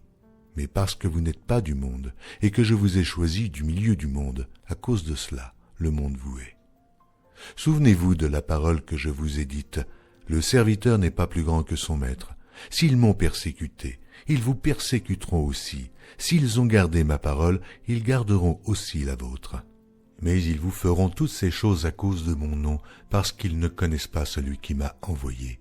Si je n'étais pas venu et que je ne leur eusse point parlé, ils n'auraient pas de péché. Mais maintenant, ils n'ont aucune excuse de leur péché. Celui qui me hait est aussi mon Père. Si je n'avais pas fait parmi eux les œuvres que nul autre n'a faites, ils n'auraient pas de péché. Mais maintenant, ils les ont vus, et ils ont haï moi et mon Père. Mais cela est arrivé afin que s'accomplisse la parole qui est écrite dans leur loi. Ils m'ont haï sans cause. Quand sera venu le Consolateur, que je vous enverrai de la part de mon Père, l'Esprit de vérité qui vient du Père, il rendra témoignage de moi, et vous aussi, vous rendrez témoignage parce que vous êtes avec moi, dès le commencement. Je vous ai dit ces choses afin qu'elles ne soient pas pour vous une occasion de chute. Ils vous excluront des synagogues, et même l'heure vient où quiconque vous fera mourir croira rendre un culte à Dieu. Et ils agiront ainsi parce qu'ils n'ont connu ni le Père ni moi. Je vous ai dit ces choses afin que, lorsque l'heure sera venue, vous vous souveniez que je vous les ai dites. Je ne vous ai pas parlé dès le commencement, parce que j'étais avec vous. Maintenant je m'en vais vers celui qui m'a envoyé, et aucun de vous ne me demande « Où vas-tu » Mais parce que je vous ai dit ces choses, la tristesse a rempli votre cœur. Cependant, je vous dis la vérité, il vous est avantageux que je m'en aille, car si je ne m'en vais pas, le Consolateur ne viendra pas vers vous, mais si je m'en vais, je vous l'enverrai. Et quand il sera venu, il convaincra le monde en ce qui concerne le péché, la justice et le jugement. En ce qui concerne le péché, parce qu'il ne croit pas en moi. La justice, parce que je vais au Père et que vous ne me verrez plus. Le jugement, parce que le prince de ce monde est jugé. Oh, j'ai encore beaucoup de choses à vous dire, mais vous ne pouvez les porter maintenant. Quand le Consolateur sera venu, l'Esprit de vérité, il vous conduira dans toute la vérité, car il ne parlera pas de lui-même, mais il dira tout ce qu'il aura entendu, et il vous annoncera les choses à venir. Il me glorifiera, parce qu'il prendra de ce qui est à moi, et vous l'annoncera. Tout ce que le Père est à moi, c'est pourquoi j'ai dit qu'il prend de ce qui est à moi, et qu'il vous l'annoncera. Encore un peu de temps, et vous ne me verrez plus. Et puis, encore un peu de temps, et vous me verrez, parce que je vais au Père. Là-dessus, quelques-uns de ses disciples dirent entre eux, « Que signifie ce qu'il nous dit ? Encore un peu de temps, et vous ne me verrez plus, et puis encore un peu de temps, et vous me verrez, et parce que je vais au Père. » Il disait donc, « Que signifie ce qu'il dit encore un peu de temps ? Nous ne savons de quoi il parle. » Jésus connut qu'ils voulaient l'interroger, leur dit, « Vous vous questionnez les uns les autres sur ce que j'ai dit. Encore un peu de temps, et vous ne me verrez plus, et puis encore un peu de temps, et vous me verrez. En vérité, je vous le dis, vous pleurerez, et vous vous lamenterez, et le monde se réjouira. Vous serez dans la tristesse, mais votre tristesse se changera en joie. La femme, lorsqu'elle enfante, éprouve de la tristesse, parce que son heure est venue. Mais lorsqu'elle a donné le jour à l'enfant, elle ne se souvient plus de la souffrance à cause de la joie qu'elle a de ce qu'un homme est né dans le monde. Vous donc aussi, vous êtes maintenant dans la tristesse, mais je vous reverrai, et votre cœur se réjouira, et nul ne vous ravira votre joie. En ce jour-là, vous ne m'interrogerez plus sur rien. En vérité, je vous le dis, ce que vous demanderez au Père, il vous le donnera en mon nom. Jusqu'à présent, vous n'avez rien demandé en mon nom. Demandez, et vous recevrez afin que votre joie soit parfaite. Je vous ai dit ces choses en parabole. L'heure vient où je ne vous parlerai plus en parabole, mais où je vous parlerai ouvertement du Père. En ce jour, vous demanderez en mon nom, et je ne vous dis pas que je prierai le Père pour vous, car le Père lui-même vous aime, parce que vous m'avez aimé, et que vous avez cru que je suis sorti de Dieu. Je suis sorti du Père, et je suis venu dans le monde. Maintenant, je quitte le monde, et je vais au Père. Ses disciples lui dirent, « Voici, maintenant tu parles ouvertement, et tu n'emploies plus aucune parabole. Maintenant, nous savons que tu sais toutes choses, et que tu n'as pas besoin que personne t'interroge. C'est pourquoi nous croyons que tu es sorti de Dieu. » Jésus leur répondit, « Vous croyez maintenant. Voici l'heure vient, et elle est déjà venue, où vous serez dispersés chacun de son côté, et où vous me laisserez seul. Mais je ne suis pas seul, car le Père est avec moi. Je vous ai dit ces choses afin que vous ayez la paix en moi. Vous aurez des tribulations dans le monde, mais prenez courage, j'ai vaincu le monde. » Après avoir ainsi parlé, Jésus leva les yeux au ciel et dit, « Père, l'heure est venue. Glorifie ton Fils afin que ton Fils te glorifie, selon que tu lui as donné pouvoir sur toute chair, afin qu'il accorde la vie éternelle à tous ceux que tu lui as donnés. Or, la vie éternelle, c'est qu'ils te connaissent, toi, le seul vrai Dieu, et celui que tu as envoyé, Jésus-Christ. Je t'ai glorifié sur la terre, j'ai achevé l'œuvre que tu m'as donnée à faire. Et maintenant, toi, Père, glorifie-moi auprès de toi-même de la gloire que j'avais auprès de toi, avant que le monde fût. J'ai fait connaître ton nom aux hommes que tu m'as donnés du milieu du monde. Ils étaient à toi, et tu me les as donnés, et ils ont gardé ta parole. Maintenant, ils ont connu que tout ce que tu m'as donné vient de toi. Car je leur ai donné les paroles que tu m'as données, et ils les ont reçues. Et ils ont vraiment connu que je suis sorti de toi, et ils ont cru que tu m'as envoyé. C'est pour eux que je te prie. Je ne prie pas pour le monde, mais pour ceux que tu m'as donnés, parce qu'ils sont à toi. Et tout ce qui est à toi est à moi, et tout ce qui est à moi est à toi. Et je suis glorifié en eux. Je ne suis plus dans le monde, et ils sont dans le monde, et je vais à toi, Père Saint. Garde en ton nom ceux que tu m'as donnés, afin qu'ils soient un, comme nous. Lorsque j'étais avec eux dans le monde, je les gardais en ton nom.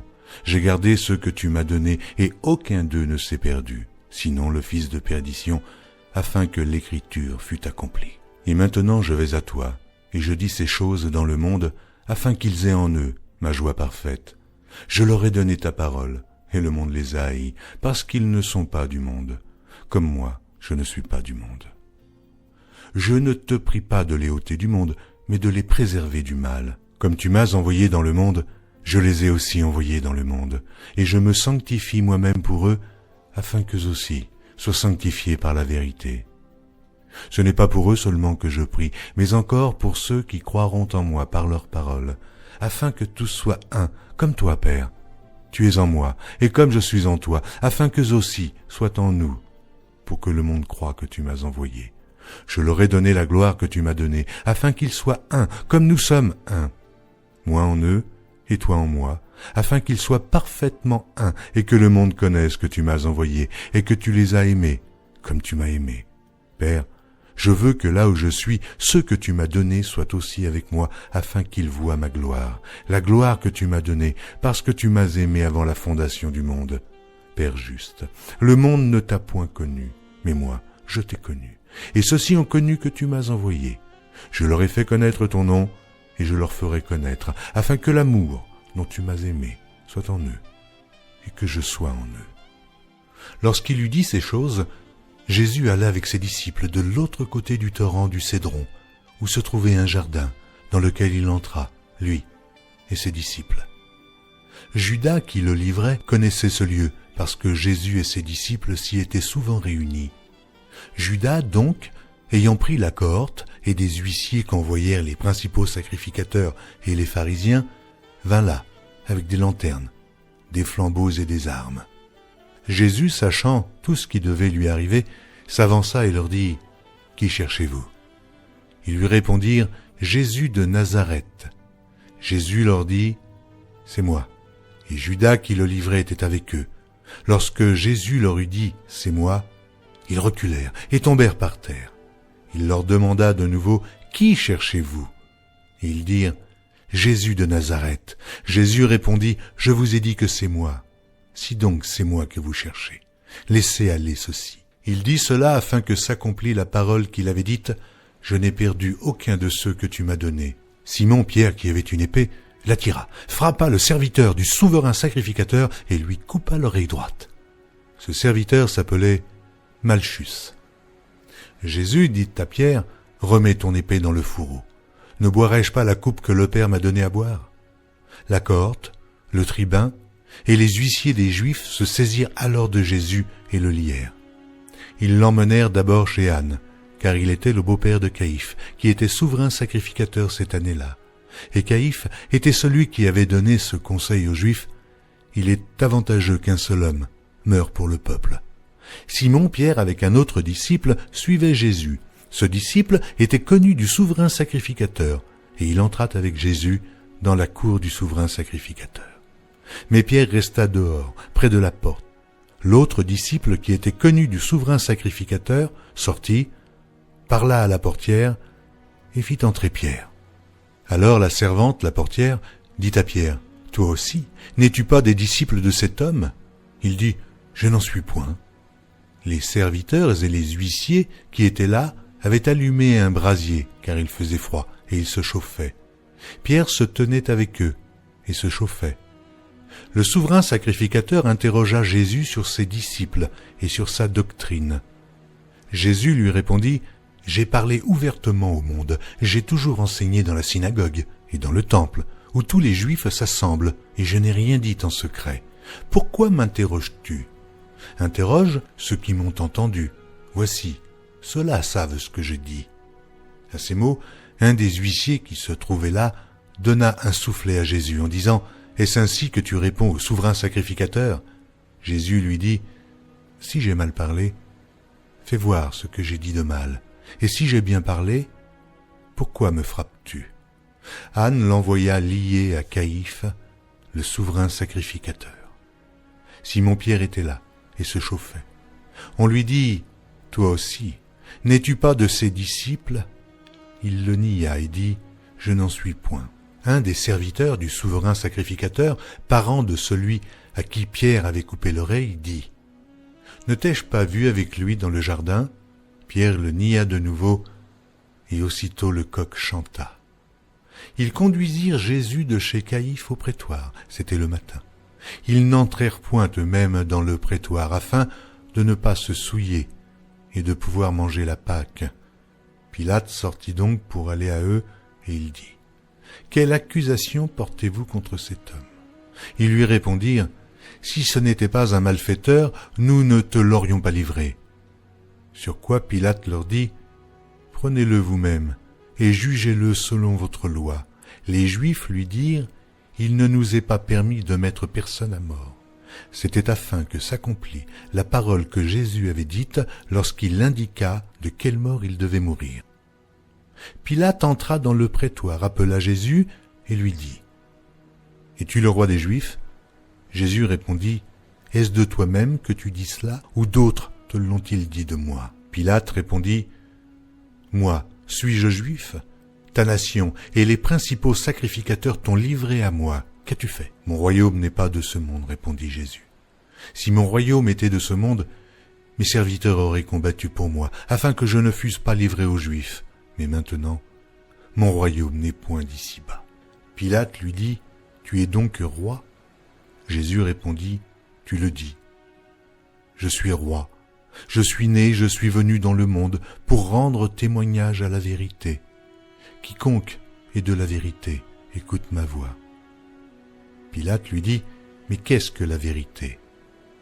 Après avoir dit cela, il sortit de nouveau pour aller vers les Juifs, et il leur dit, « Je ne trouve aucun crime en lui. Mais, comme c'est parmi vous une coutume que je vous relâche quelqu'un à la fête de Pâques, voulez-vous que je vous relâche le roi des Juifs ?» Alors, de nouveau, tous s'écrièrent, « Non, pas lui, mais Barabbas. » Or, Barabbas était un brigand. Alors Pilate prit Jésus et le fit battre de verges.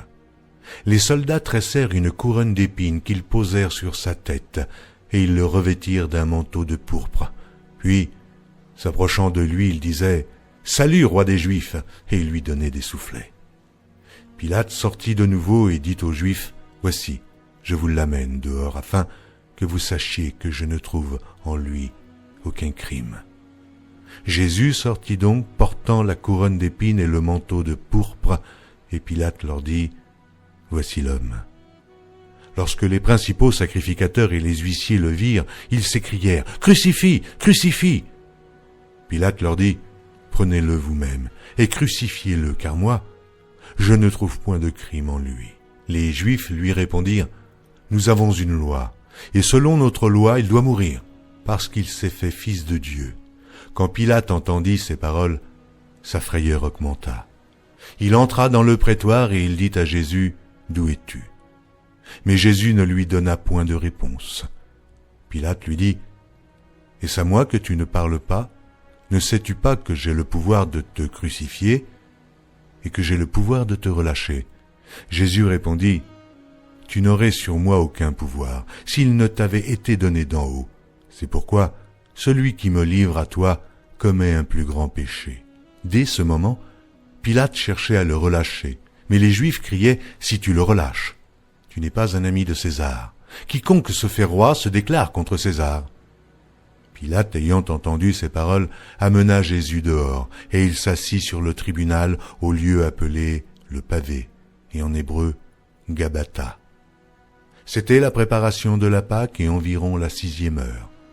Pilate dit aux Juifs, « Voici votre roi. » Mais ils s'écrièrent, « Ôte, ôte, crucifie-le » Pilate leur dit, « Crucifierai-je votre roi ?» Les principaux sacrificateurs répondirent, « Nous n'avons de roi que César. » Alors il le leur livra pour être crucifié. Ils prirent donc Jésus et l'emmenèrent. Jésus, portant sa croix, arriva au lieu du crâne qui se nomme en hébreu Golgotha. C'est là qu'il fut crucifié, et 2 autres avec lui, un de chaque côté, et Jésus au milieu. Pilate fit une inscription qu'il plaça sur la croix et qui était ainsi conçue, « Jésus de Nazareth, roi des Juifs. » Beaucoup de Juifs lurent cette inscription parce que le lieu où Jésus fut crucifié était près de la ville. Elle était en hébreu, en grec et en latin. Les principaux sacrificateurs des Juifs dirent à Pilate, « N'écris pas roi des Juifs, mais écris qu'il a dit, « Je suis roi des Juifs. » Pilate répondit, « Ce que j'ai écrit, je l'ai écrit. » Les soldats, après avoir crucifié Jésus, prirent ses vêtements et ils en firent 4 parts, une part pour chaque soldat. Ils prirent aussi sa tunique qui était sans couture, d'un seul tissu, depuis le haut jusqu'en bas, et ils dirent entre eux, « Ne la déchirons pas, mais tirons au sort à qui elle sera. » Cela arriva afin que s'accomplisse cette parole de l'Écriture, « Ils se sont partagés mes vêtements, et ils ont tiré au sort ma tunique. » Voilà ce que firent les soldats. Près de la croix de Jésus se tenait sa mère, et la sœur de sa mère, Marie, femme de Clopas, et Marie de Magdala. Jésus, voyant sa mère et auprès d'elle le disciple qu'il aimait, dit à sa mère, « Femme, voilà ton fils. » Puis il dit au disciple, « Voilà ta mère. » Et dès ce moment, le disciple la prit chez lui. Après cela, Jésus, qui savait que tout était déjà consommé, dit, afin que l'écriture fût accomplie, « J'ai soif. » Il y avait là un vase plein de vinaigre. Les soldats en remplirent une éponge et, l'ayant fixée à une branche d'hysope, ils l'approchèrent de sa bouche. Quand Jésus eut pris le vinaigre, il dit, « Tout est accompli. » Et baissant la tête, il rendit l'esprit. Dans la crainte que les cornes restassent sur la croix pendant le Shabbat, car c'était la préparation et ce jour de Shabbat était un grand jour, les Juifs demandèrent à Pilate qu'on rompît les jambes au crucifié et qu'on les enlevât. Les soldats vinrent donc et ils rompirent les jambes au premier, puis à l'autre qui avait été crucifié avec lui. S'étant approchés de Jésus et le voyant déjà mort, ils ne lui rompirent pas les jambes. Mais un des soldats lui perça le côté avec une lance et aussitôt il sortit du sang et de l'eau. Celui qui l'a vu en a rendu témoignage et son témoignage est vrai, et il sait qu'il dit vrai afin que vous croyiez aussi. Ces choses sont arrivées afin que l'écriture fût accomplie. Aucun de ces os ne sera brisé. Et ailleurs, l'Écriture dit encore, ils verront celui qu'ils ont percé. Après cela, Joseph d'Arimathée, qui était disciple de Jésus, mais en secret, par crainte des Juifs, demanda à Pilate la permission de prendre le corps de Jésus, et Pilate le permit. Il vint donc et prit le corps de Jésus. Nicodème, qui auparavant était allé de nuit vers Jésus, vint aussi, apportant un mélange d'environ 100 livres de myrrhe et d'aloès. Il prit donc le corps de Jésus, elles l'enveloppèrent de bandes avec les aromates, comme c'est la coutume d'ensevelir chez les Juifs. Or, il y avait un jardin dans le lieu où Jésus avait été crucifié, et dans le jardin, un sépulcre neuf, où personne encore n'avait été mis. Ce fut là qu'ils déposèrent Jésus à cause de la préparation des Juifs, parce que le sépulcre était proche. Chapitre 20. Le premier jour de la semaine, Marie de Magdala se rendit au sépulcre dès le matin, comme il faisait encore obscur, et elle vit que la pierre était ôtée du sépulcre. Elle courut vers Simon-Pierre et vers l'autre disciple que Jésus aimait et leur dit « Ils ont enlevé du sépulcre le Seigneur et nous ne savons où ils l'ont mis. » Pierre et l'autre disciple sortirent et allèrent au sépulcre. Ils couraient tous deux ensemble, mais l'autre disciple courut plus vite que Pierre et arriva le premier au sépulcre. S'étant baissé, il vit les bandes qui étaient à terre. Cependant, il n'entra pas. Simon, Pierre, qui le suivait, arriva et entra dans le sépulcre. Il vit les bandes qui étaient à terre, et le linge qu'on avait mis sur la tête de Jésus, non pas avec les bandes, mais plié, dans un lieu à part. Alors l'autre disciple, qui était arrivé le premier au sépulcre, entra aussi, et il vit, et il crut, car il ne comprenait pas encore que, selon l'Écriture, Jésus devait ressusciter des morts, et les disciples s'en retournèrent chez eux. Cependant, Marie se tenait dehors près du sépulcre et pleurait. Comme elle pleurait, elle se baissa pour regarder dans le sépulcre, et elle vit 2 anges vêtus de blanc, assis à la place où avait été couché le corps de Jésus, l'un à la tête, l'autre aux pieds. Ils lui dirent « Femme, pourquoi pleures-tu » Elle leur répondit « Parce qu'ils ont enlevé mon Seigneur, et je ne sais où ils l'ont mis. » En disant cela, elle se retourna et elle vit Jésus debout. Mais elle ne savait pas que c'était Jésus. Jésus lui dit « Femme, pourquoi pleures-tu ? Qui cherches-tu » Elle, pensant que c'était le jardinier, lui dit « Seigneur, si c'est toi qui l'as emporté, dis-moi où tu l'as mis et je le prendrai. » Jésus lui dit « Marie. » Elle se retourna et lui dit en hébreu « Rabouni », c'est-à-dire « Maître. » Jésus lui dit « Ne me touche pas, car je ne suis pas encore monté vers mon Père, mais va trouver mes frères, et dis-leur que je monte vers mon Père et votre Père, vers mon Dieu et votre Dieu. » Marie de Magdala alla annoncer aux disciples qu'elle avait vu le Seigneur et qu'il lui avait dit ces choses. Le soir de ce jour, qui était le premier de la semaine, les portes du lieu où se trouvaient les disciples, étant fermées à cause de la crainte qu'ils avaient des Juifs, Jésus vint, se présenta au milieu d'eux et leur dit « La paix soit avec vous. » Quand il eut dit cela, il leur montra ses mains et son côté. Les disciples furent dans la joie en voyant le Seigneur. Jésus leur dit de nouveau « La paix soit avec vous. Comme le Père m'a envoyé, moi aussi je vous envoie. » Après ces paroles, il souffla sur eux et leur dit « Recevez le Saint-Esprit. Ceux à qui vous pardonnerez les péchés, ils leur seront pardonnés, et ceux à qui vous les retiendrez, ils leur seront retenus. » Thomas, appelé Didyme, l'un des 12, n'était pas avec eux lorsque Jésus vint. Les autres disciples lui dirent donc « Nous avons vu le Seigneur », mais il leur dit « Si je ne vois dans ses mains la marque des clous, et si je ne mets mon doigt dans la marque des clous, et si je ne mets ma main dans son côté, je ne croirai point. » 8 jours après, les disciples de Jésus étaient de nouveau dans la maison et Thomas se trouvait avec eux. Jésus vint. Les portes étant fermées, se présenta au milieu d'eux et dit « La paix soit avec vous. » Puis il dit à Thomas « Avance ici ton doigt et regarde mes mains. Avance aussi ta main et mets-la dans mon côté et ne sois pas incrédule, mais crois. » Thomas lui répondit « Mon Seigneur et mon Dieu. » Jésus lui dit « parce que tu m'as vu, tu as cru. Heureux ceux qui n'ont pas vu et qui ont cru. » Jésus a fait encore en présence de ses disciples beaucoup d'autres miracles qui ne sont pas écrits dans ce livre.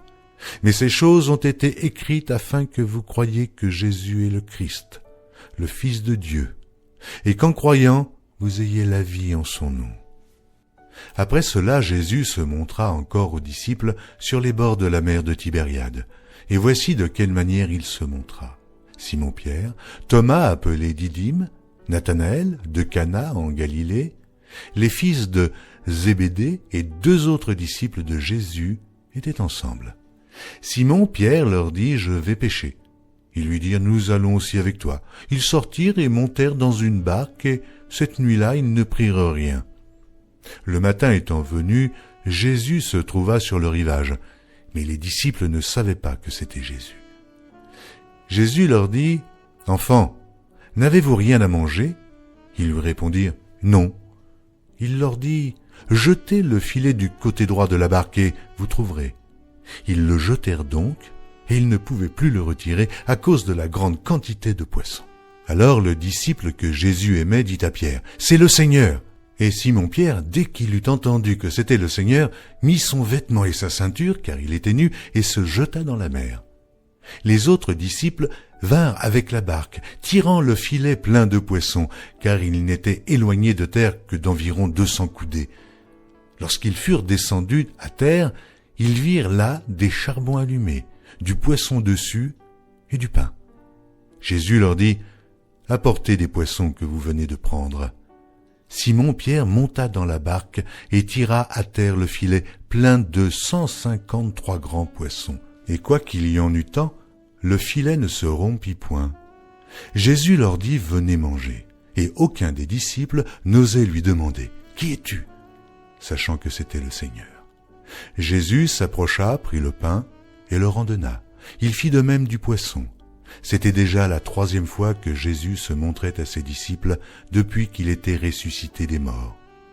Après qu'ils eurent mangé, Jésus dit à Simon-Pierre, « Simon, fils de Jonas, m'aimes-tu plus que ne m'aime ceux-ci » Il lui répondit, « Oui, Seigneur, tu sais que je t'aime. » Jésus lui dit, « Paie mes agneaux. » Il lui dit une seconde fois, « Simon, fils de Jonas, m'aimes-tu » Pierre lui répondit, « Oui, Seigneur, tu sais que je t'aime. » Jésus lui dit, « Paie mes brebis. » Il lui dit pour la 3e fois, « Simon, fils de Jonas, m'aimes-tu » Pierre fut attristé de ce qu'il lui avait dit pour la 3e fois, « M'aimes-tu » Et il lui répondit, « Seigneur, tu sais toutes choses, tu sais que je t'aime. » Jésus lui dit, « Paie mes brebis. En vérité, je te le dis, quand tu étais plus jeune, tu te saignais toi-même, et tu allais où tu voulais. Mais quand tu seras vieux, tu étendras tes mains, et un autre te ceindra, et te mènera où tu ne voudras pas. » Il dit cela pour indiquer par quelle mort Pierre glorifierait Dieu, et ayant ainsi parlé, il lui dit, « Suis-moi. » Pierre, s'étant retourné, fit venir après eux le disciple que Jésus aimait, celui qui, pendant le souper, s'était penché sur la poitrine de Jésus et avait dit, « Seigneur, qui est celui qui te livre ?» En le voyant, Pierre dit à Jésus, « Et celui-ci, Seigneur, que lui arrivera-t-il » Jésus lui dit, « Si je veux qu'il demeure jusqu'à ce que je vienne, que t'importe? Toi, suis-moi. » Là-dessus, le bruit courut parmi les frères que ce disciple ne mourrait point. Cependant, Jésus n'avait pas dit à Pierre qu'il ne mourrait point, mais « Si je veux qu'il demeure jusqu'à ce que je vienne, que t'importe ?» C'est ce disciple qui rend témoignage de ces choses et qui les a écrites, et nous savons que son témoignage est vrai. Jésus a fait encore beaucoup d'autres choses. Si on les écrivait en détail, je ne pense pas que le monde même pût contenir les livres qu'on écrirait.